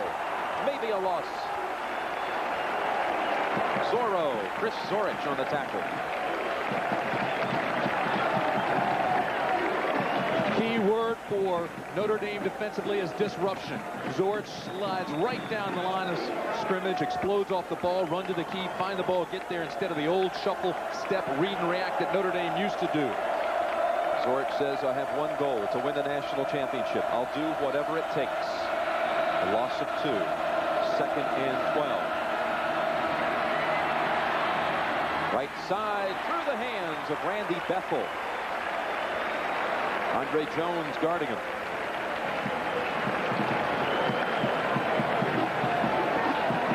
Again, it was an interesting defense by Notre Dame, which continues to give Erickson a lot of different looks. They were in a combination coverage, half man, half zone. They had Jones locked on man for man, came all the way across the field.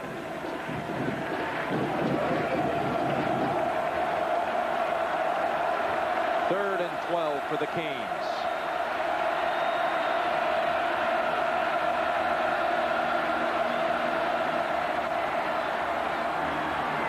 Incomplete.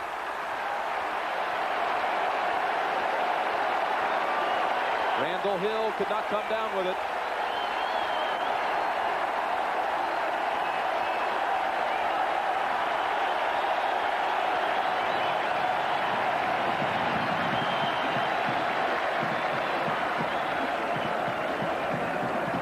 Hill tried to climb the ladder, but could not come down with the football. And the crowd on its feet as the Rocket is back to return the punt of Paul Snyder. Fair catch called and made at the 35-yard line. 35-yard punt into the wind. Tomorrow, the NFL Today. Greg and the gang at 12:30 Eastern Time. And the lineup, well, most will see in the early game Philadelphia against Washington, Saints in Houston, or the Cowboys at Tampa Bay. The Bucs are coming on. Phoenix and the Giants a little bit later. Atlanta at the Rams. Rocket in as a receiver to the far side. Meyer rolling to that side. And will gain about 4 with a flag down. Looked like a face mask, Jim.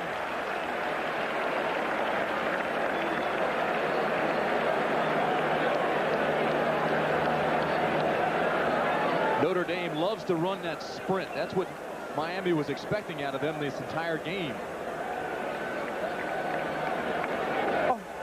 Grabbing a face mask, 5-yard penalty, gets the defense. Okay, the penalty was against Darren Smith. They're saying it wasn't flagrant, so it's only going to be a 5-yard penalty. Brooks threw a terrific block for Meyer, who then tries to get outside. And then here's Smith with the face mask right there. Just reached out and got his hand caught, released it immediately. So it's only a 5-yard penalty. It has been a clean, hard-hitting football game to this point. That is the first penalty, in fact, since the first quarter.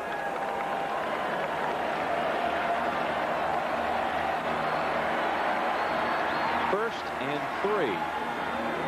The Rocket on the reverse. Russell Maryland has him by the ankle.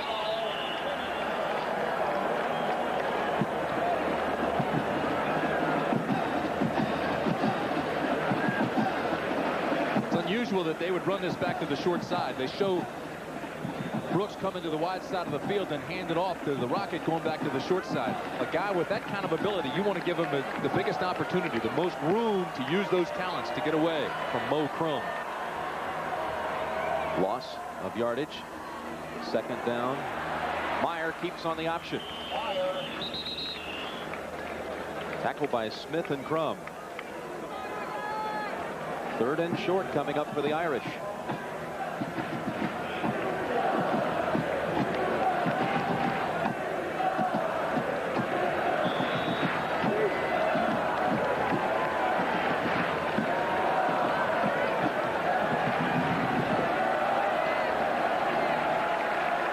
Coaches from in the press box. 3rd and 3. Culver. His last cut to the right. Picked up the first down for Notre Dame.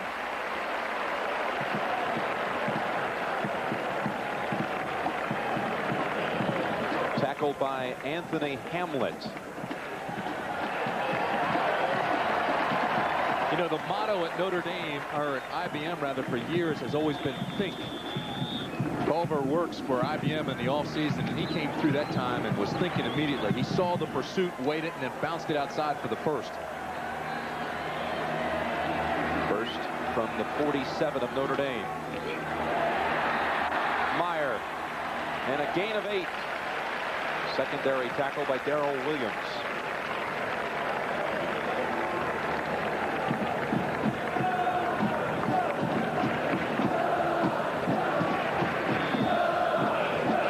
Draw, you watch the linebackers right away. They're trying to get up in the hole, look at the gap, engage with the blockers, so Meyer just takes it right up the middle. Not a bad runner. He's run for 3 touchdowns this year. Trailing by a point, early 3rd. Notre Dame in Miami territory, 2nd and 2. Culver lost his footing, and a flag is down.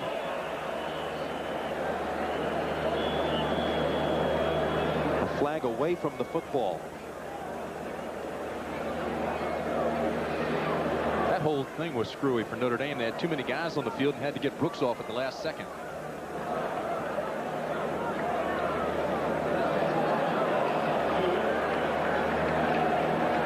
First penalty of the day against Notre Dame.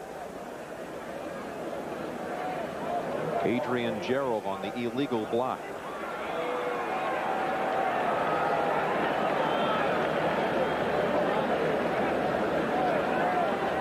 Thursday, it was very cold here in South Bend, Indiana. We got a lot of rain, maybe even some ice mixed in there, but the field is a little bit damp. It's extremely soft, and the footing's been treacherous all afternoon.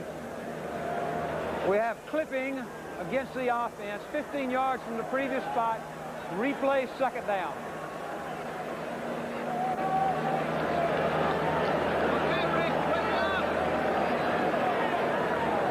They have turned on the temporary lights,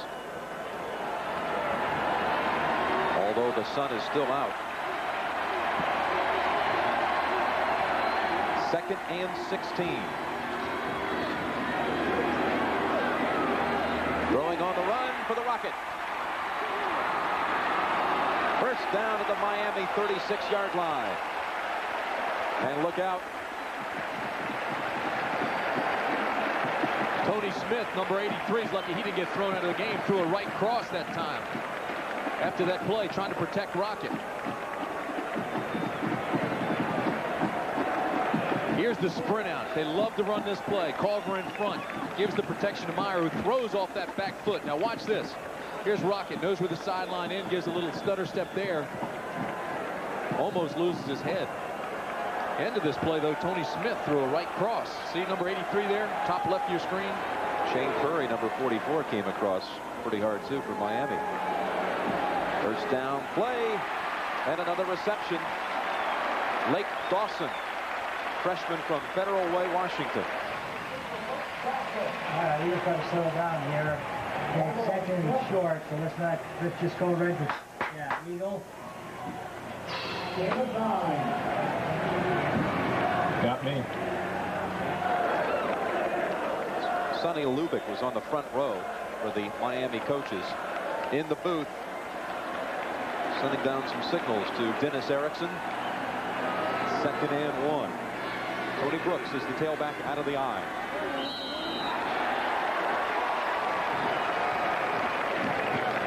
The way Ryan picked up that flag and shook his head, he might be the guilty party for Notre Dame. Dead ball foul. False start on the offense. Repeat the down. It was Tim Ryan.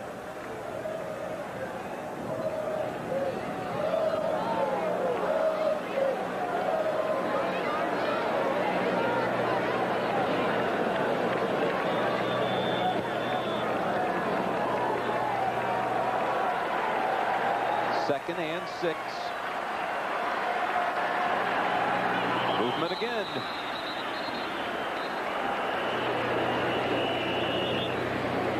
You sense the intensity and the emotions may be getting near a boiling point. Well, I'll tell you this. It's the team that controls those emotions that's going to win this football game, because emotion gets in the way of concentration. Dead ball foul. False start on the offense. So that brings Lou Holtz right out onto the field. Keep in mind, we told you at the beginning of the ball game, to control that Miami defensive line, Notre Dame wanted to go on long counts and force Miami to be disciplined. These last two, they looked like they were going to explode out of the 2-point stance on a quick count. And the offensive linemen from Notre Dame were a little bit too anxious.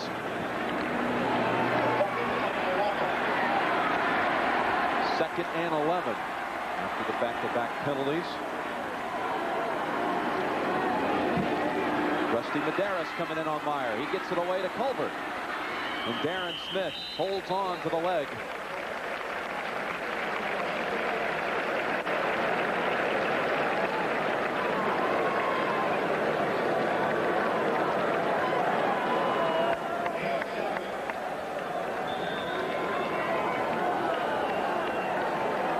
.9:20 to go in the third quarter. Miami leads it 17-16. Irish from the Miami 31-yard line. 3rd and 5.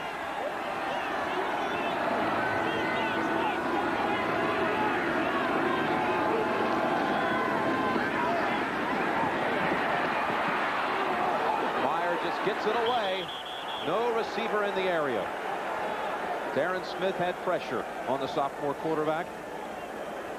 Hey, Jim, I'll tell you this, too. Roland Smith, number 16, the left cornerback, took Sean Davis and threw him about 15 feet off the field. That ball was intended for Davis, and he wasn't even on the field anymore.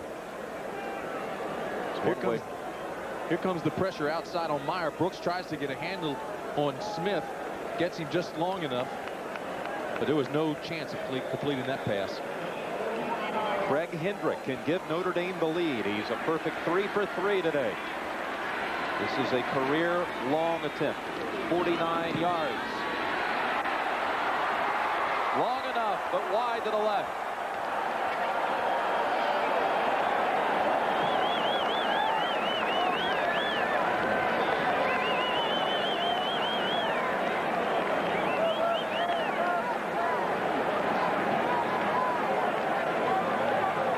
Tim McCarver from the Oakland Coliseum, where we are awaiting Game 4 of the 1990 World Series, and news from Tony La Russa. Jose Canseco will not be starting in tonight's ball game. In his place, Willie McGee, and the reason, Tony said, nagging injuries, and he wants better defense behind Dave Stewart. We will be on the air this evening at 8 o'clock, first pitch 8:24 for the 4th game of the 1990 World Series. Now let's go back to Jim Nantz. Tim, thank you. Little shakeup in the A's lineup. Trying to avoid the sweep tonight. We'll have it for you on CBS. Can't play around now. You're not producing. You got to get out of there. He's got to find somebody that can produce for him. Down 3 games to none.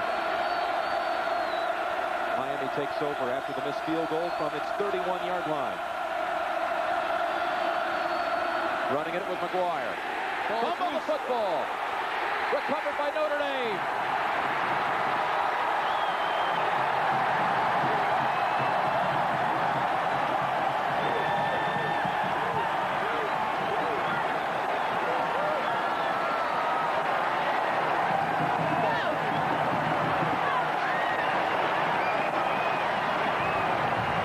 That man made the recovery. George Williams.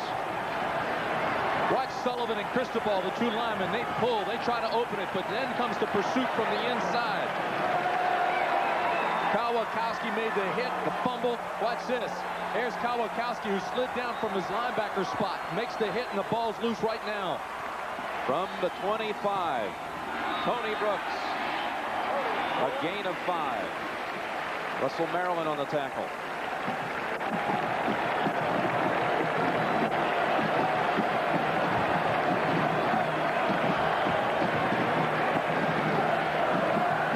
Barrow can barely walk. He got injured on that last play. Middle linebacker. Scott Kowalkowski forced the turnover. You see the way he's got the uniform rolled up underneath the shoulder straps? He says he does that because it's gut check time, and he leaves the gut fully exposed. He's right about that.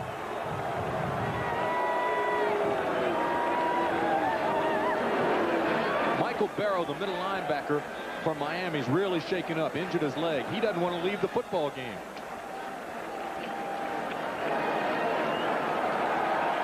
What they do now with Barrow out, they bring in a freshman, Darren Klein from Aurora, Colorado.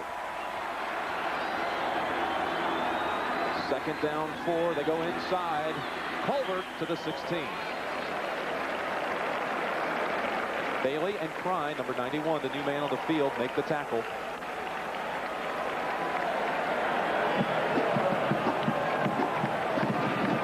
Coming in, Notre Dame wanted to control Miami's defense, their pass rush, by throwing on rundowns and running on pass downs. Throw quickly. Now I believe they really think that they can out-muscle them and finesse them. 3rd and 1. Culver off right tackle. Klein and Crum hit him, but it appears to be a Notre Dame first down.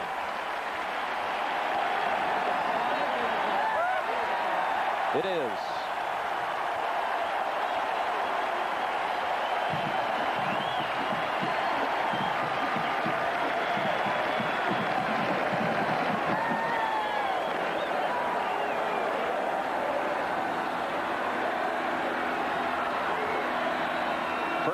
for the Irish. The Rocket at running back. A loss of a yard.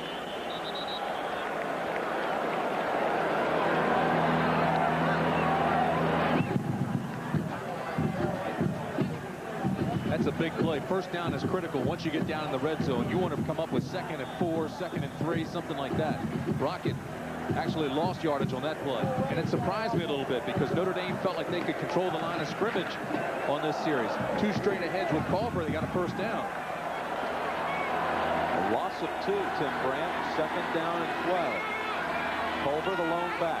Brooks is on a wing. Brooks gets it. Inside of the 10. Darren Prine. Russell Maryland on the tackle. 3rd and about 4 coming up for the Irish.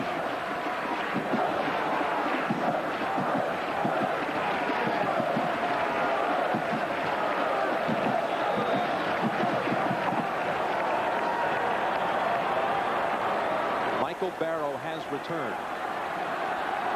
Number 56 for Miami at middle linebacker.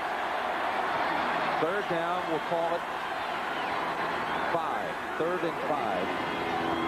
Darren Smith right in on Meyer.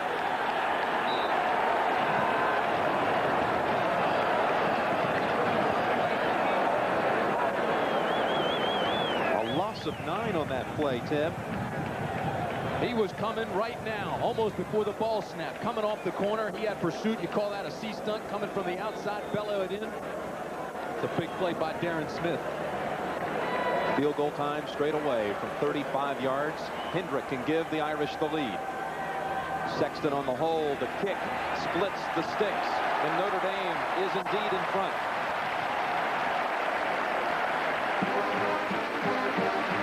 Hendrick has just tied a Notre Dame record. 4 field goals in a game. Last performed by the diminutive Reggie Ho. Remember him? This would be intense. Mike Sullivan, you're looking at him, really put this game in perspective for us. We've made a conscious effort to show that, you could be excellent on the field and off the field, and that there's no correlation between being a bad guy and winning. You can kind of still wear the white hat, but for some reason, I don't think it's ever really going to change. Whenever Miami and Notre Dame plays, it's going to be good guys versus the bad guys, and it doesn't matter what you do. It doesn't matter if I come out there with a halo over my head. I'm still going to be the guy riding in with the black hat, and trying to burn down the town. So, we try, but. Mike Sullivan might be the best interview in all of college football. He's also quite an individual, quality individual. Wants to get into politics when he gets out of school. One of only 2 players in the 80s to start on 2 championship teams. Fred Mark was the other. Through the end zone, the kick by Hendrick. Miami trailing now in the game will start from the 20. Lou Holtz said that coming into this game that his offense had to protect his defense by keeping Miami's offense off the field. So far in this half, Notre Dame's had the ball 16 plays, Miami only 4. In the time of possession, Notre Dame's had it 8.5 minutes to Miami's 1. Can't score if you don't have the football. Notre Dame hadn't had it. McGuire is the running back. -7 yards offense this quarter for the Hurricanes. They'll lose more yardage. Andre Jones puts on the stick.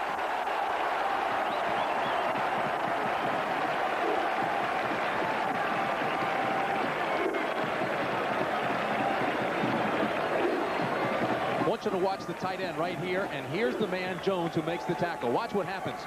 Chudzinski throws a lookout block. Jones goes right around him.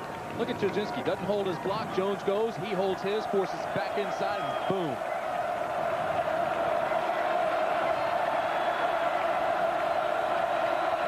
Loss of 3, 2nd and 13. Erickson gets it away, incomplete.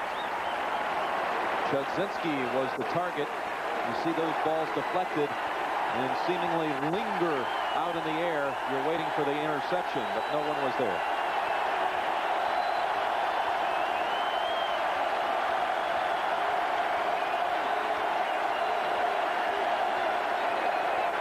I don't know how much more they can generate.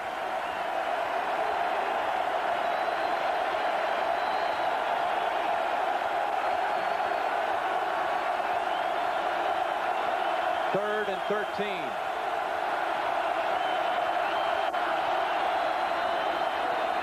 With the blitz, Erickson sacked.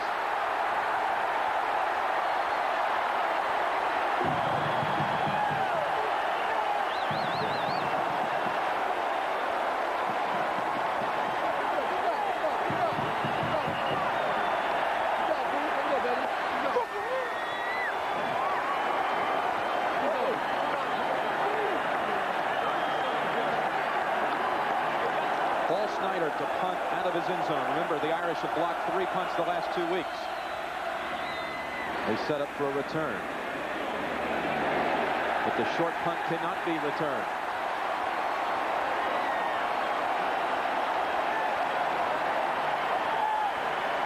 Only 26 yards on the punt. And the Irish have the football first down at the Miami 34.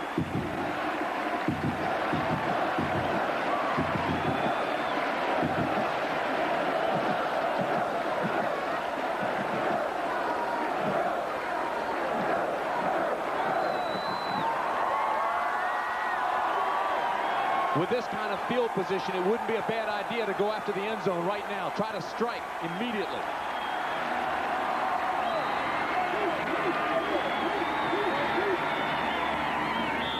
Flags down. Play is whistled dead. And another flag goes down. Cheap shot in the secondary. I think you're going to get a personal foul. Second flag.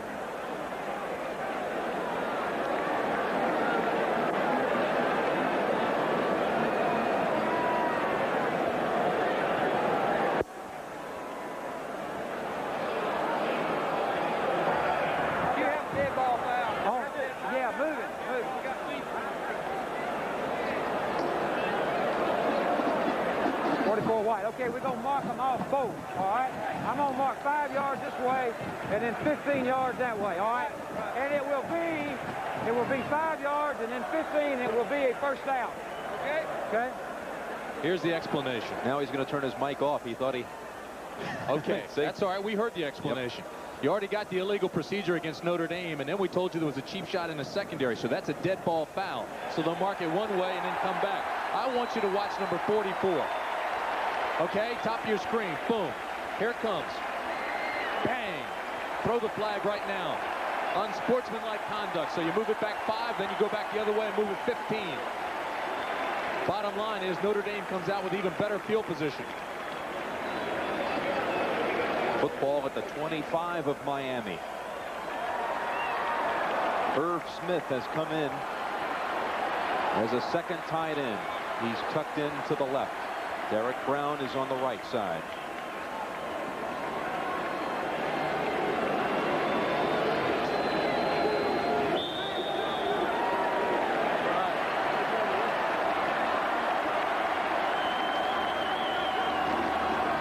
They pitch it to Brooks. Another flag comes down. Oh, they're starting to air out the laundry now, aren't they? No penalties in the second quarter. They're making up for it.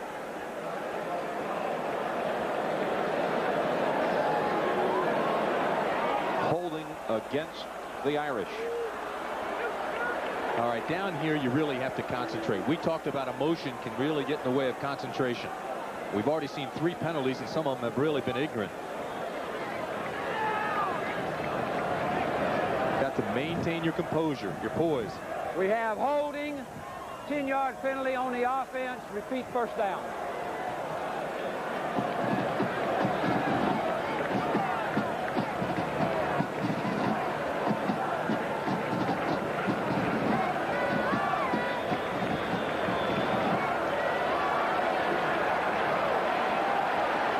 So it's now 1st and 20.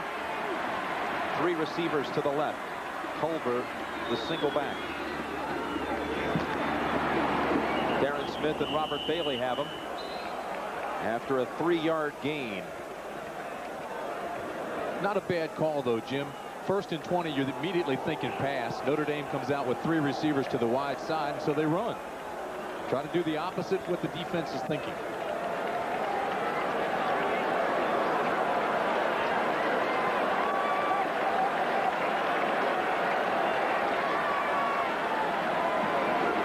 and 17. Meyer tucks it under. All kinds of room. Inside of the 15.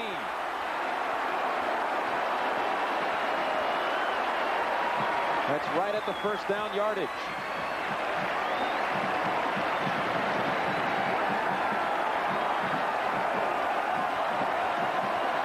They move the chains, a first down after the 18-yard scramble. You know what this is? I'll tell you. Rick Meyer, his dad was a high school coach. He was raised with fundamentals. Look at this. The coverage, too deep. Then underneath, man coverage. So it was too deep with 4 under man. First down play. Culver. Darren Smith. Darren Smith's name is called about every other play now. Sophomore from Miami of Florida. Point I was going to make. Rick Meyer read that defense. Too deep, 4 under man. Everybody was covered. Being raised by a high school football coach. He's been raised in fundamentals, can read things like that quickly, react, and he just tucked it away and got the big gainer for Notre Dame. Very smart play for a sophomore. Second and 14. Jerome Bettis, a freshman, is the lone back. Pass deflected by Darren Smith.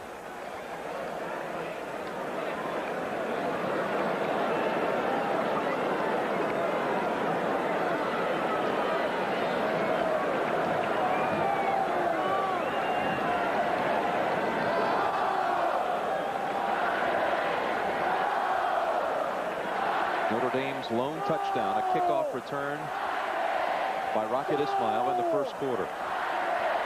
4 field goals by Hendrick. 3rd and 14. To Tony Smith. Oh, what a hit. Incomplete. Roland Smith and Darrell Williams doubled up on Tony Smith. Here's the read that Meyer has. He looks into the flat. Brooks is there, then goes into the end zone. And Smith goes after Smith, and that'll put your eyes up in your forehead. That's a pretty good lick. I'll say. Hendrick for his 5th field goal. This would give him sole possession of the Notre Dame school record, most field goals in a game. From 35 yards, again he's good.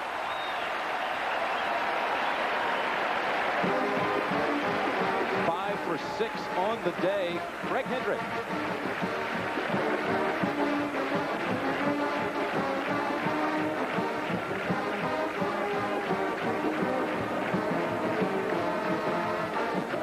As you see, the shadows have come all the way across the bluegrass field at Notre Dame Stadium. These pictures coming from the Goodyear Blimp America. The 30th year now, Goodyear Blimps have televised college football.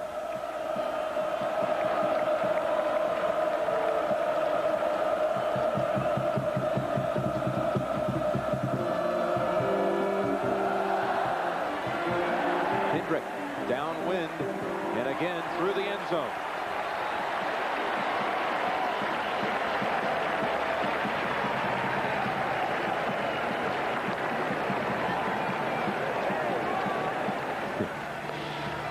Baseball tonight, game 4. The Reds trying to close it out. Dave Stewart will try to keep the A's in it. 8 o'clock Eastern time, CBS Sports coverage. Jack Buck, Tim McCarver, Pat O'Brien. Please join us tonight. World Series action. First down Miami. Conley, the running back. Good play action fake. Erickson can't find a receiver open. Now he does. Randall Hill spins it down after a 13-yard gain. And you know what, Jim? That's Erickson's first completion of the second half. Notre Dame's had the ball 18 minutes and 19 seconds in the second half. Miami's had it 2. That sounds like too many minutes. Miami's still not quite up there. Total yards. Still in negative figures.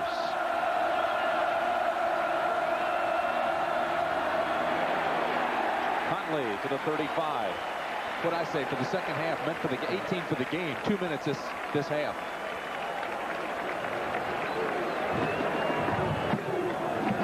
Failed that man test, didn't it? Watch Zorich, 50. Look how quick he is. Penetrate, skate, hunt, and confront. Who's doing your taxes? Not me. Bottom line is, Notre Dame's keeping Miami off the field. They haven't been able to score. That's right. 2nd and 9. 4 seconds on the down clock. Wesley Carroll, first down Miami at the 47.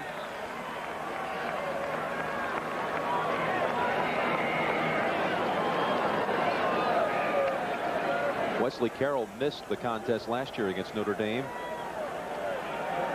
Separated a shoulder the week prior. He's the top receiver for the Canes, although Randall Hill has been a favorite target today.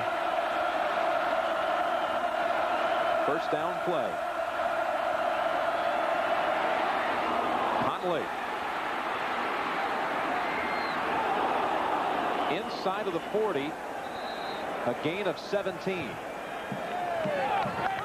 That pass play looked dangerous to you for a minute there? Definitely was. Williams got in the way, almost picked it off, and he's the defensive tackle. Somehow he had skated outside. And then at the end of that play, Conley almost lost it on the hit. Stonebreaker almost took that ball away, stripped him.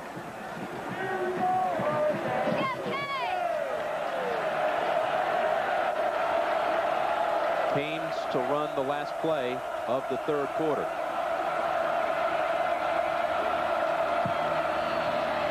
Stick it in the belly of McGuire, and he gets out of bounds at the 31-yard line. That's the end of the 3rd quarter with the score Notre Dame 22, Miami 17. Our coverage will continue after this message and a word from your local station.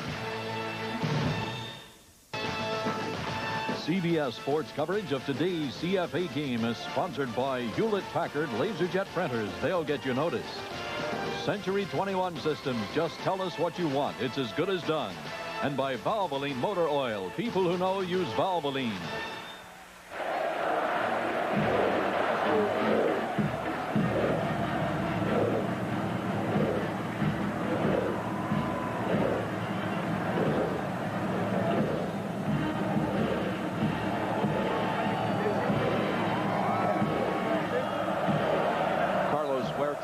Saying the 4th quarter is ours. The final pages of the final chapter. Miami and Notre Dame close out their rivalry today. And Miami has the wind at its back. 2nd and 5 from the Notre Dame 31. McGuire is stuck at the line of scrimmage by Chris Zorich. Demetrius Dubose.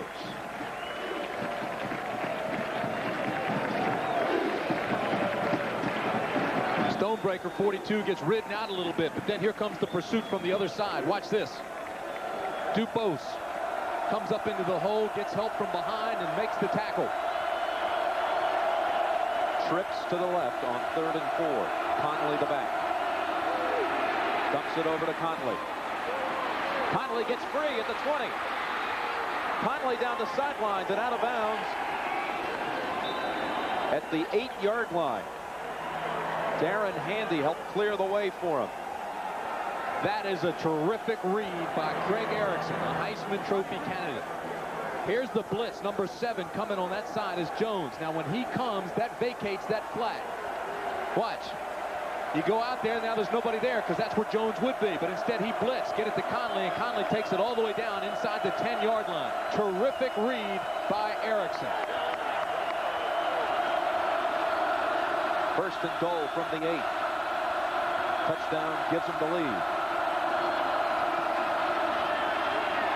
Fake, throw, too high.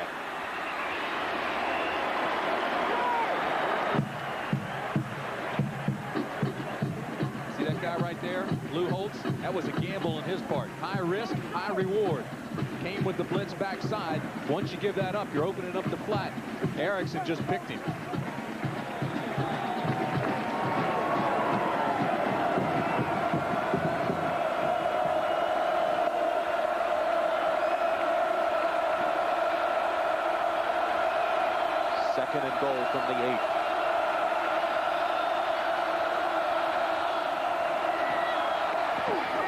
Wesley Carroll could not hold on.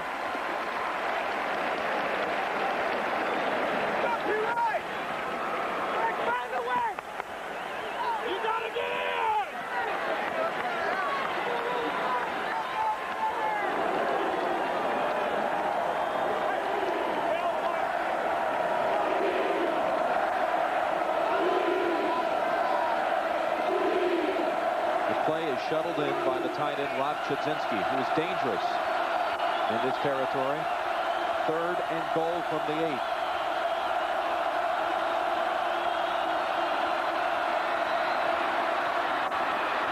Incomplete. Too steep for Carroll.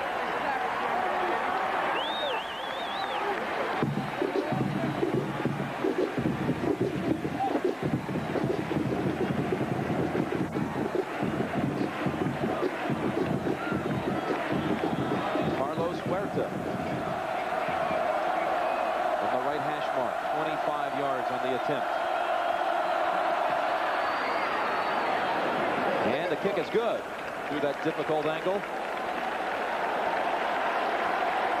It's a 2-point game now with 14 minutes remaining. Who will stay alive in the championship race?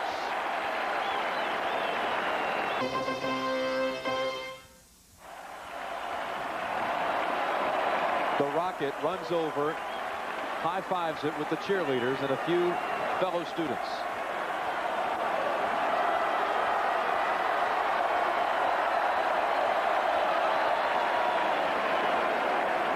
I'd like to take his pulse right now. That adrenaline is flying. Think they'll kick to him? I wouldn't think so, but Notre Dame will get him the ball somehow if they don't. Just joined us, Notre Dame's lone touchdown, a run back on a kick return by the Rocket in the first half.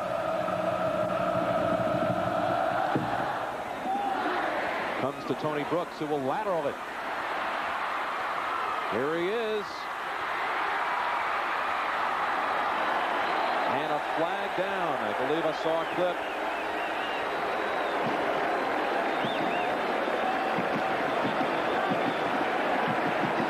Let's check in with our man, John Dockery.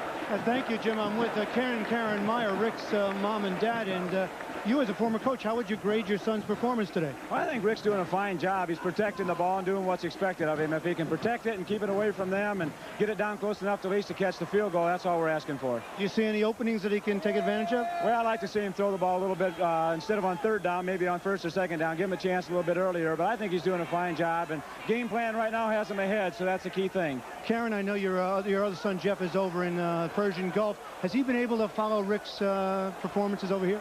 Yes, he has. We've been sending him articles and one video so far. Hopefully he's been able to get that. Sent him to Sports Illustrated, and he said he's never been prouder in his life. Oh, that's nice to hear. Thank you both. Back to you, Jim. Brother Jeff is in our United States 82nd Airborne Unit in Saudi Arabia. He's a paratrooper. Was married 2 years ago this very weekend.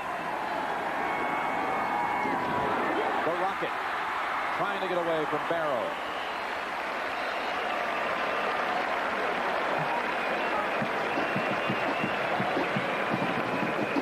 You know, Tim, 2 years ago when Rick Meyer was a senior in high school and being recruited, and he was lining up with Notre Dame, he came to all of the home games except for the Classic against Miami because of Jeff's wedding. He said he spent most of the reception watching it on a monitor, this contest.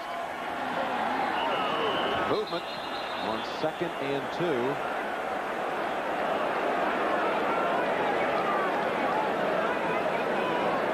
There had been a holding penalty on the return.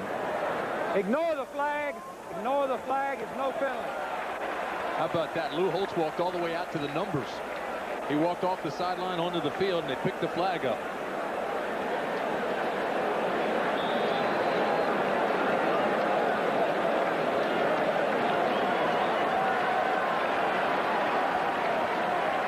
So we ignore that flag. 2nd and 2. Culver quickly. First down across the 40. Russell Maryland on the tackle.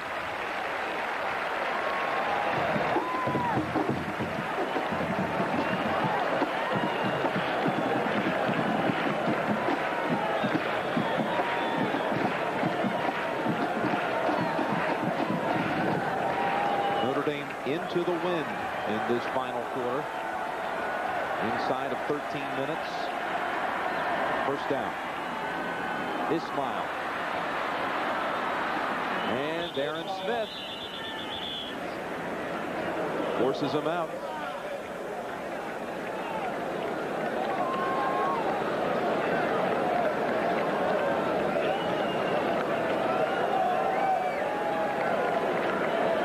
Rick's dad made a pretty good point about throwing a little bit more on first down.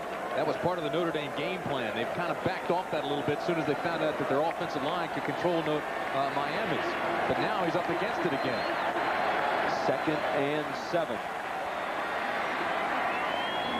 Now steps back, fires, and hits his receiver, Tony Smith. It's a first down in Miami territory.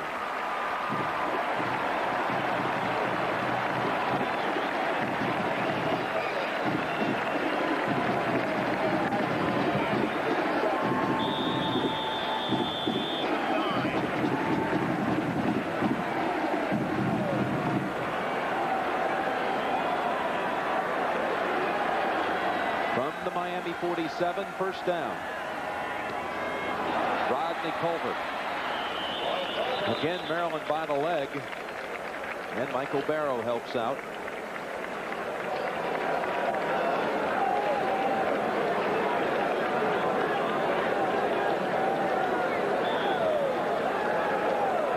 That's a very costly tie for Texas A&M. Already with a loss in the Southwest Conference. A loss and a tie may put them out of the Cotton Bowl. 2nd and 6. Meyer through the hands of Brooks.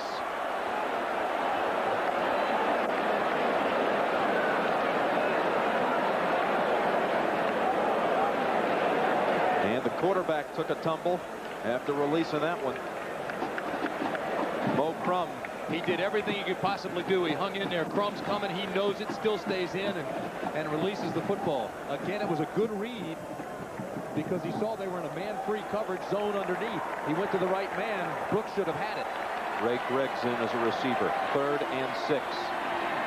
Blitz time, and they got Meyer. Miami and Maurice Crum put a halt to that drive.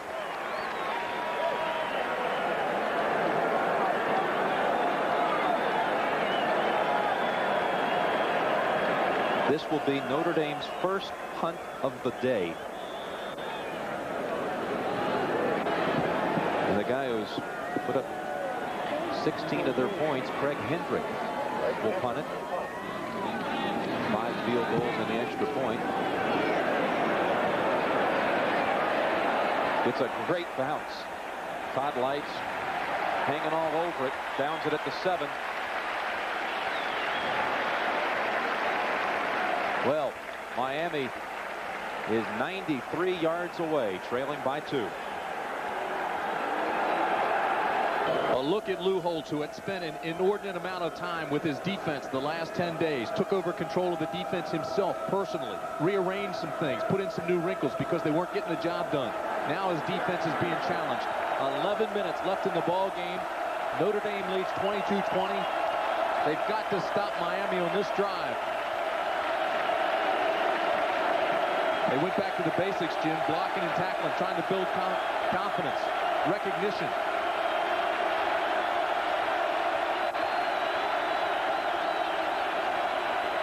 Play action fake from the goal line. Lamar Thomas makes the grab near midfield. He climbed the ladder for that one.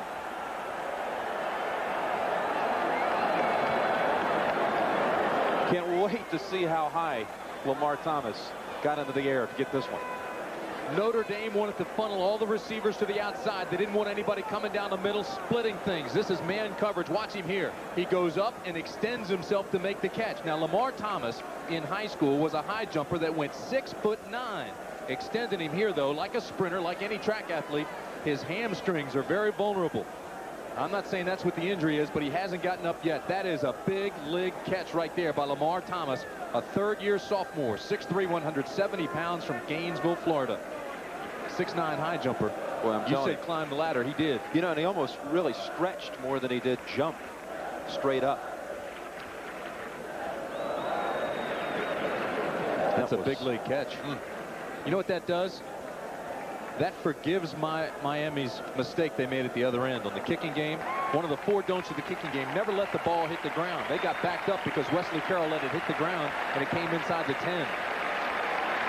It wasn't a leg problem. He's bouncing off there. I think you're right. He just stretched to the max. You remember some of those pictures they were showing us? Lamar Thomas making some catches. Good 3 feet in the air. First down, Miami. Conley is the back.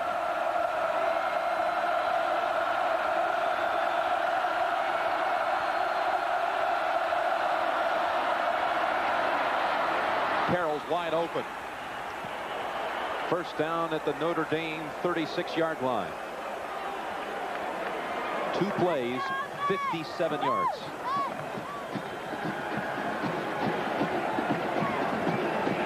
Got to be, I mean, Notre Dame's got to be aggressive here. They were just in a 2-deep zone that time.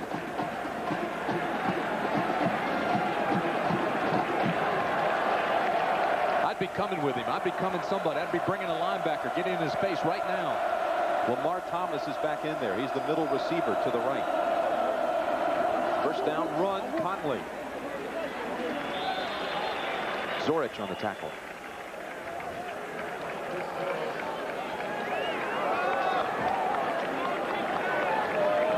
You know how this Miami offense got started?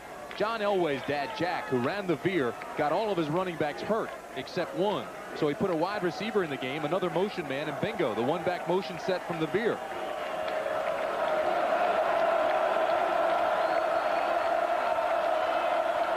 Second and 7.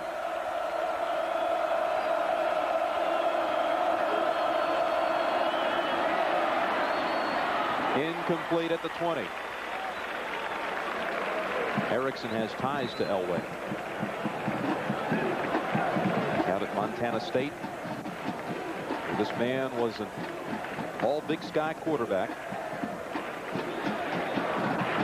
Interesting, one of the assistant coaches was Sam Jankovic, the Miami athletic director. You know, if you go talk to Erickson or even Jack Elway, he'll tell you it was a high school coach, Jack Newmeyer, who helped devise that offense. 3rd and 7. Got away from Zorich. This will be intercepted. Todd White.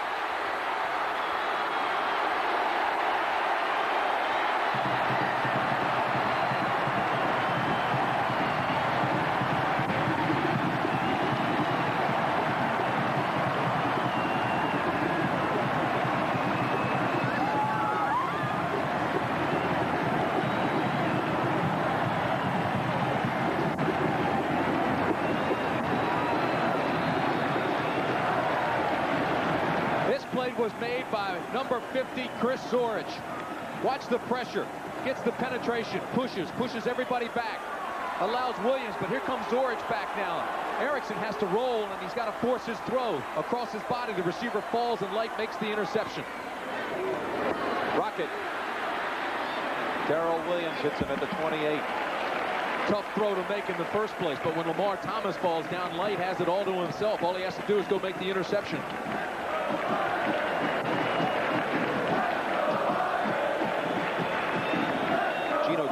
Number 13. He is Craig Erickson's backup quarterback and a starter last year when Erickson was out with a knuckle injury.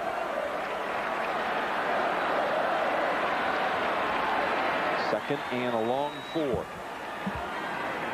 Ismail again. Ismail to the 40.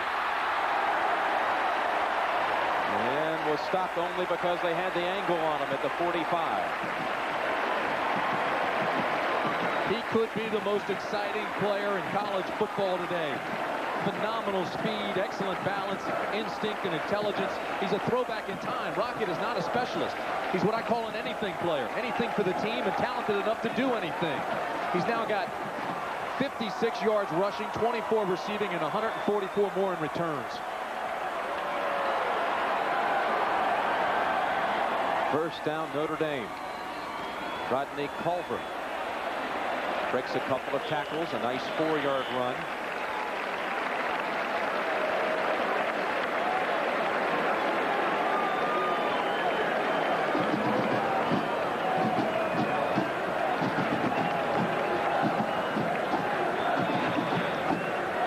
Second and 6 coming up for Notre Dame. Briggs to the left, the Rocket to the right. Out of the eye, Brooks is the running back. They're going to run the reverse again. Meyer throws a block. The Rockets out in the open. Oh, he's shut down there. Williams fought off the block. He was the last man. 24 yards.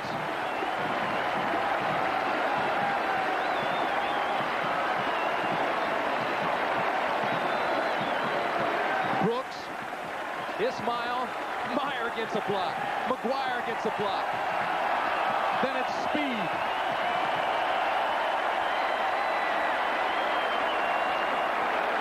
Over 200 yards now, total offense for the Rocket.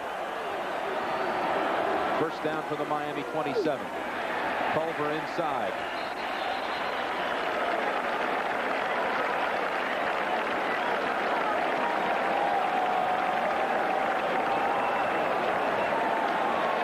You know what Lou Holtz has done that I think is really a key to this ball game is he's moved Rocket to different positions so Miami couldn't key on him. They used him as a wide receiver. They've used him in the backfield as a tailback. They used him in the slot.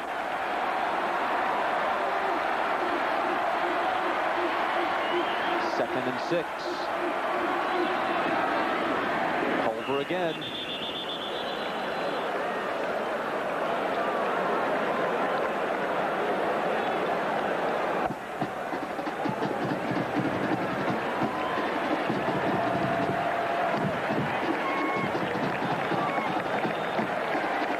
Want to get conservative here, but you do want to be careful. You want to melt the clock as much as you possibly can. You definitely don't want to turn it over, but you don't want to get conservative. 3rd and 4.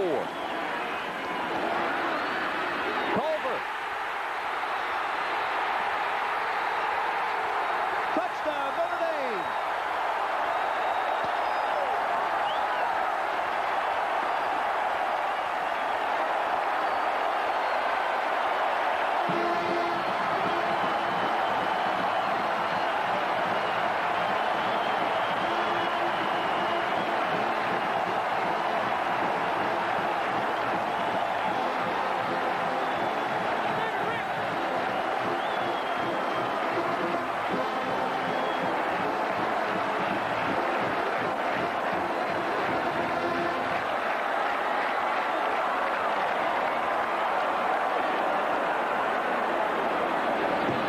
Good on the point after. Miami was selling out, coming with the blitz. Meyer looks to his right, sees the blitz coming, then dumps it underneath to a safety valve. Culver. Now I want you to watch the block that Brooks gets. Here comes Brooks out of the right-hander screen. Boom! Touchdown, Notre Dame.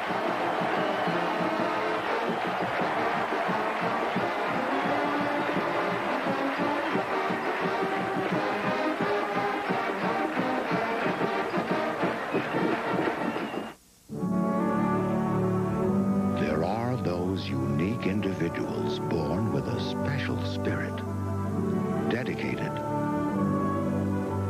determined, the kind of people you want on your side when you're buying or selling a home. People who sell a house every minute of every day. The professionals of Century 21. Just tell us what you want. It's as good as done. Along Along the edge of San Francisco Bay, just off the Embarcadero, you'll discover the Fog City Diner. Elegant as a formal dining car, yet friendly as a Main Street cafe, where people reserve weeks in advance to taste the red curry mussel stew or the grilled chicken with roasted peppers. So leave your troubles behind, but bring your Visa card, because at Fog City, they take things easy, but they don't take American Express. Visa, it's everywhere you want to be. By 10:30 a.m. any business day, one company will guarantee delivery of your overnight air packages to more people, places, and businesses than anyone else in the industry. UPS introduces 10:30 a.m. guaranteed overnight air delivery.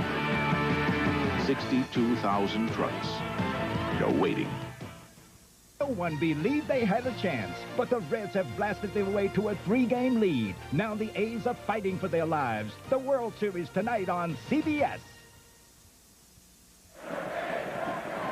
Notre Dame's last touchdown, big play by that guy right there, Rick Meyer. Big-time read for a sophomore. Let's take you back now and show you how it was done. Here's Mo Crum. He's the outside, weak side linebacker. Open, no tight end over him. Here's Medeiros right here. They're coming on the blitz right now. Watch the head of the quarterback, Meyer. He's looking to the right. He sees the blitz coming. Here they come. Now he looks underneath to Culver to get rid of it quickly to beat the blitz. Big-time play for a sophomore. You let it roll. Look at the block by Brooks. Touchdown, Notre Dame. You can't do it any better than that. You can't help but be in admire after that play by the sophomore quarterback. I like that. Nicely done. Thank you. That is the first offensive touchdown by Notre Dame against Miami in 8 quarters. The other one today had been the Rocket run back, and last year, Bolcar on an interception return was the Irish's only touchdown. Williams.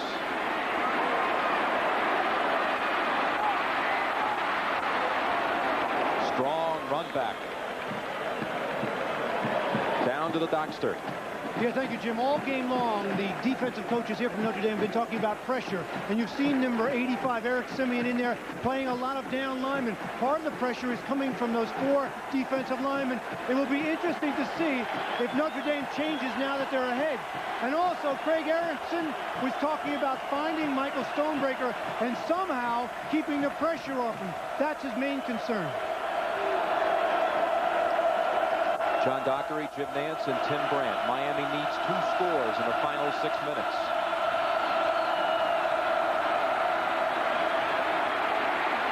Bob Dahl chasing after him, and Erickson gets out of bounds.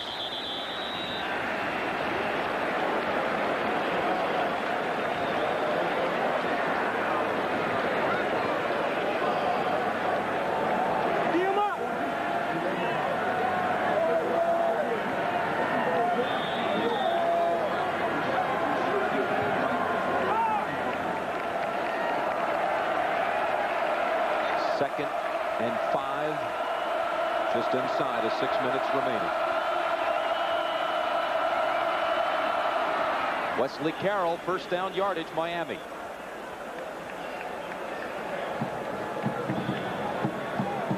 Wesley Carroll, leading receiver, 27 catches on the year. Has 6 today for 83 yards. His average then would be 5 a game, so he's already above his average.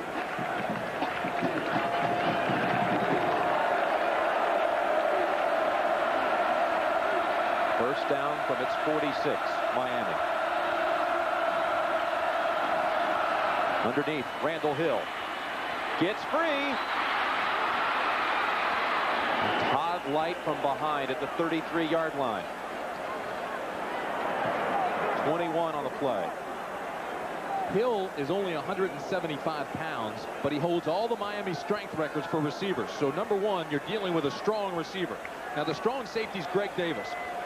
He comes up, has a grip on him, but loses, doesn't lock his arm, overruns the play, doesn't break down properly. You can't give away that leverage and expect to make a good tackle.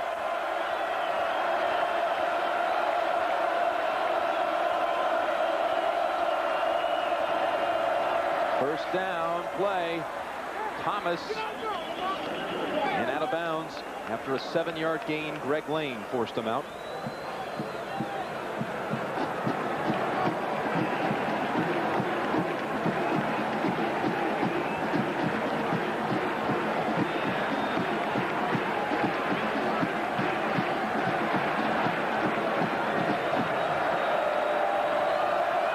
We'll call it 2nd and 2 for the Canes from the 25.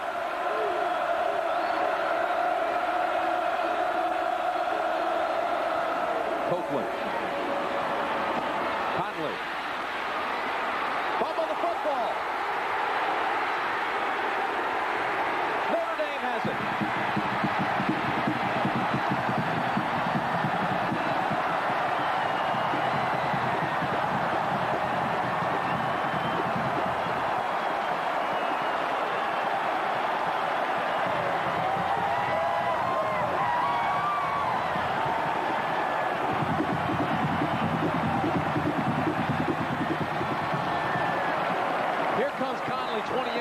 Waits patiently for a block, but then when he takes it back inside, watch what happens to the football. It's up above his chest now. He's got to tuck that thing in under his arm, and he got it stripped from behind.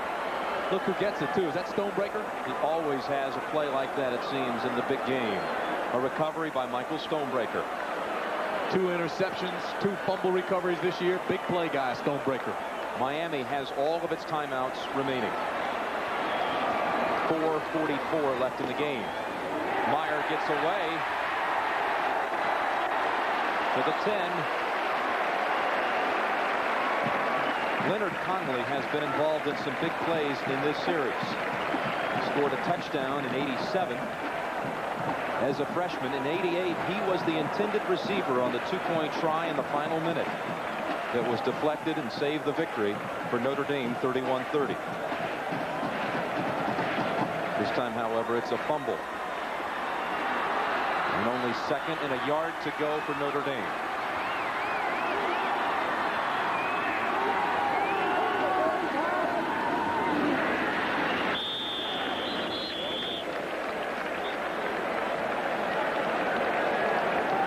Culver may be close to the first.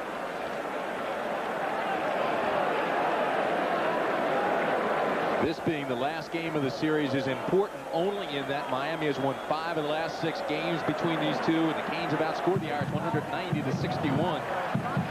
The Irish are not unaware of that. They feel strongly that if they win today, people will remember only that the Irish won the first and last games of the series, and the Irish had the overall edge in the series. Tim, this is a critical play. 3rd and less than a yard.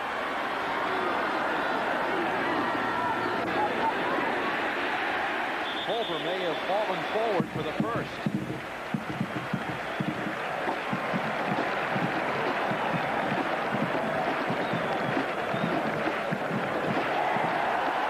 It is Notre Dame, a first down.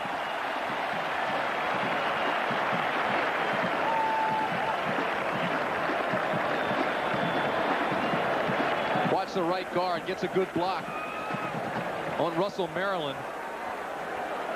And that just seemed to open it up for Culver. Mirko Jurkovic. New set of downs and under 3 minutes left. Fake the reverse this time.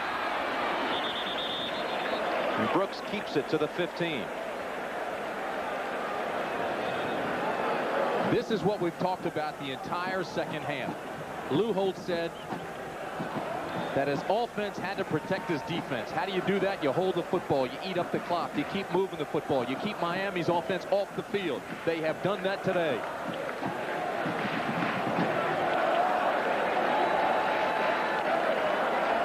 Second and 8, nearing the 2-minute mark. Miami trailing by 9. The Rocket is the tailback. They'll run it. Got stepped on at the tail end of that.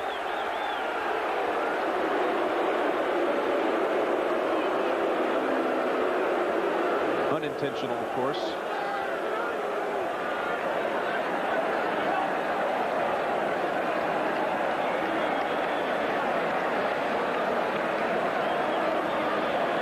Third down, 4 to go.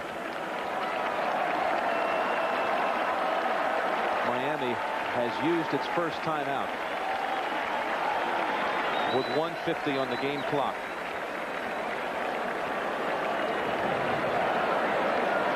One thing you can be certain of in this little conversation, Lou Holtz is telling his team to protect the football. Protect it.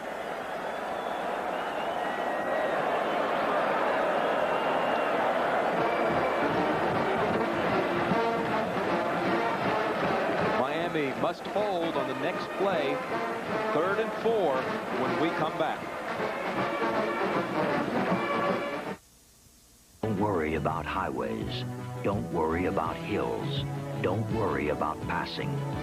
Don't worry. Be happy you've got the perfect car. The 1991 Toyota Camry with its available V6 156 horsepower engine. Camry, the most trouble-free car in its class 3 years in a row. I love what you do for me. I'm happy. Toyota. You won't believe the shop vac. It comes with a surprise. So where's the surprise? In a minute. First, this baby picks up stuff like nails and glass, and like a regular shop vac, it also picks up water. So where's the surprise? Just watch. You twist the top, lift it off, and you've got a surprisingly powerful blow-up. And don't forget to get Steam Team, the attachment that turns any shop vac into a powerful carpet cleaner. If you own a house or carpet, you gotta own a shop vac. I got a meter. Down, boy. Oh, it's now or never. Attention, shoppers. You're at a romantic dinner at her place. Candlelight, wine, something with a little spinach in it. And for dessert, Come on. humble pie. If she sees your dandruff. I don't have dandruff. Fine. Use your regular shampoo. I can't have dandruff. Aisle 9. You mean you use Head and Shoulders? Yeah. But you don't have dandruff. Right. Neither will she. Head and Shoulders. Hi. Because you never get a second chance to make a first impression. Just a minute, 50 seconds to go. Notre Dame faces 3rd and 4. Looking from the Goodyear Blimp America, Aaron Jenkins, the captain today.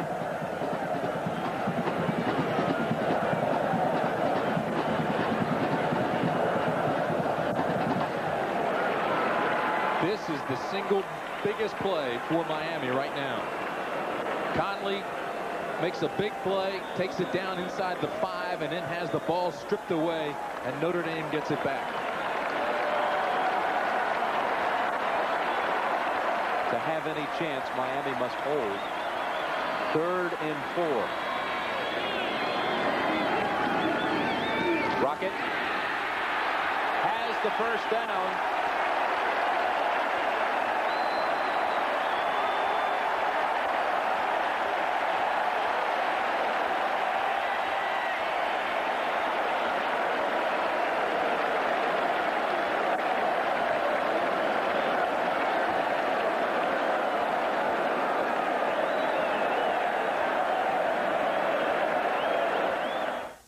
The value of teamwork, of depending on some other people to do their share of the work, and you can't win without those 11 guys doing everything they're supposed to do. Also, I think the feeling of when you do lose, that life isn't over, that the sun will come up tomorrow, and you get a bad review, you go on. College football prepares you for the game of life.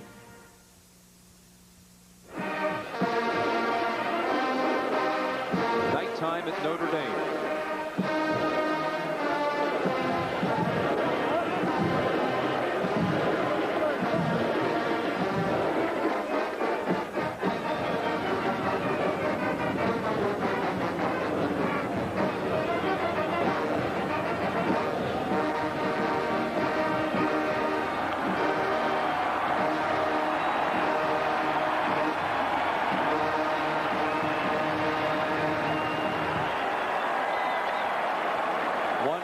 Remaining.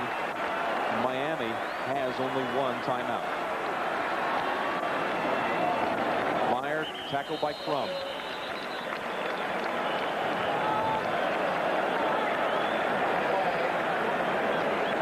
Mike Sullivan. See the bottom of that? Lou Holtz. Miracles still happen, and they happen in our stadium more than others. He felt that Miami had the more talent, the stronger team, but he also felt confidently that his Notre Dame team would win this game this afternoon. Marvelous job coaching by Lou Holtz. His team was prepared. There was a penalty on the play against Miami.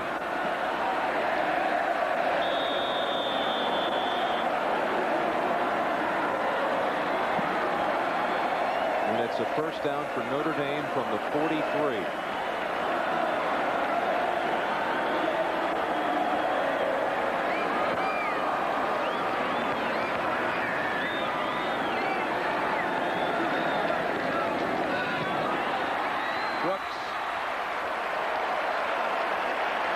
Across the 50. Speaking of upsets, let's go back to New York. Andrea Joyce. All right, Jim, in Knoxville with time running out, Alabama's Philip Doyle kicks a 47-yard field goal, and the Crimson Tide upsets number 3 Tennessee and hands the Vols their first loss of the season. Let's go back to Jim Nance. Unbelievable. You talk about a letdown factor. Tennessee coming off that enormous victory against Florida last week. 2nd and 1. Only 30 seconds remaining. Timeout Notre Dame with 1 second left on the down clock. We're a snap away from this rivalry ending. That you can say, Jim Nance, about this Notre Dame team. It knows how to handle pressure. It's gone into 18 of its last 22 games, ranked number 1. It lost the number 1 ranking, was underdog here. Lou Holtz says pressure is when you're not adequately prepared. This team today was prepared. The number 2 team in America about to suffer its second loss, which will really eliminate them from the national championship. The number 3 team, Tennessee, has just lost.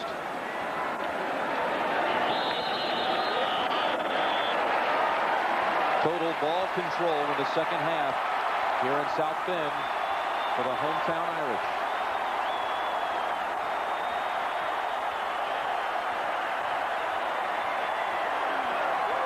The series is over. Notre Dame has done it 29-20. Okay, thank you.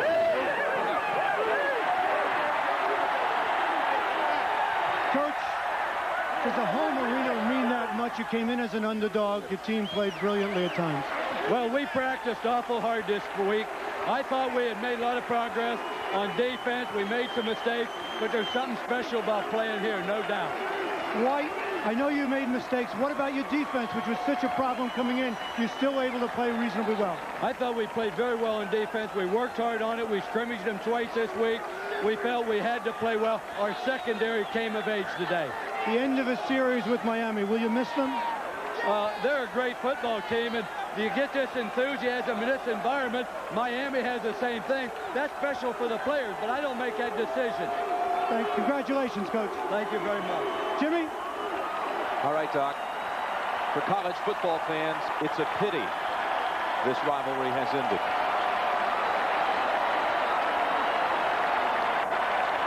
The Chevrolet most valuable players of the game are Greg Hendrick from Notre Dame. A school record 5 field goals. He put the Hendrick maneuver on Miami. And Darren Smith for the Hurricanes. Chevrolet donates $1,000 to each school's general scholarship fund to reward outstanding students for their academic achievements and to assist those in financial need.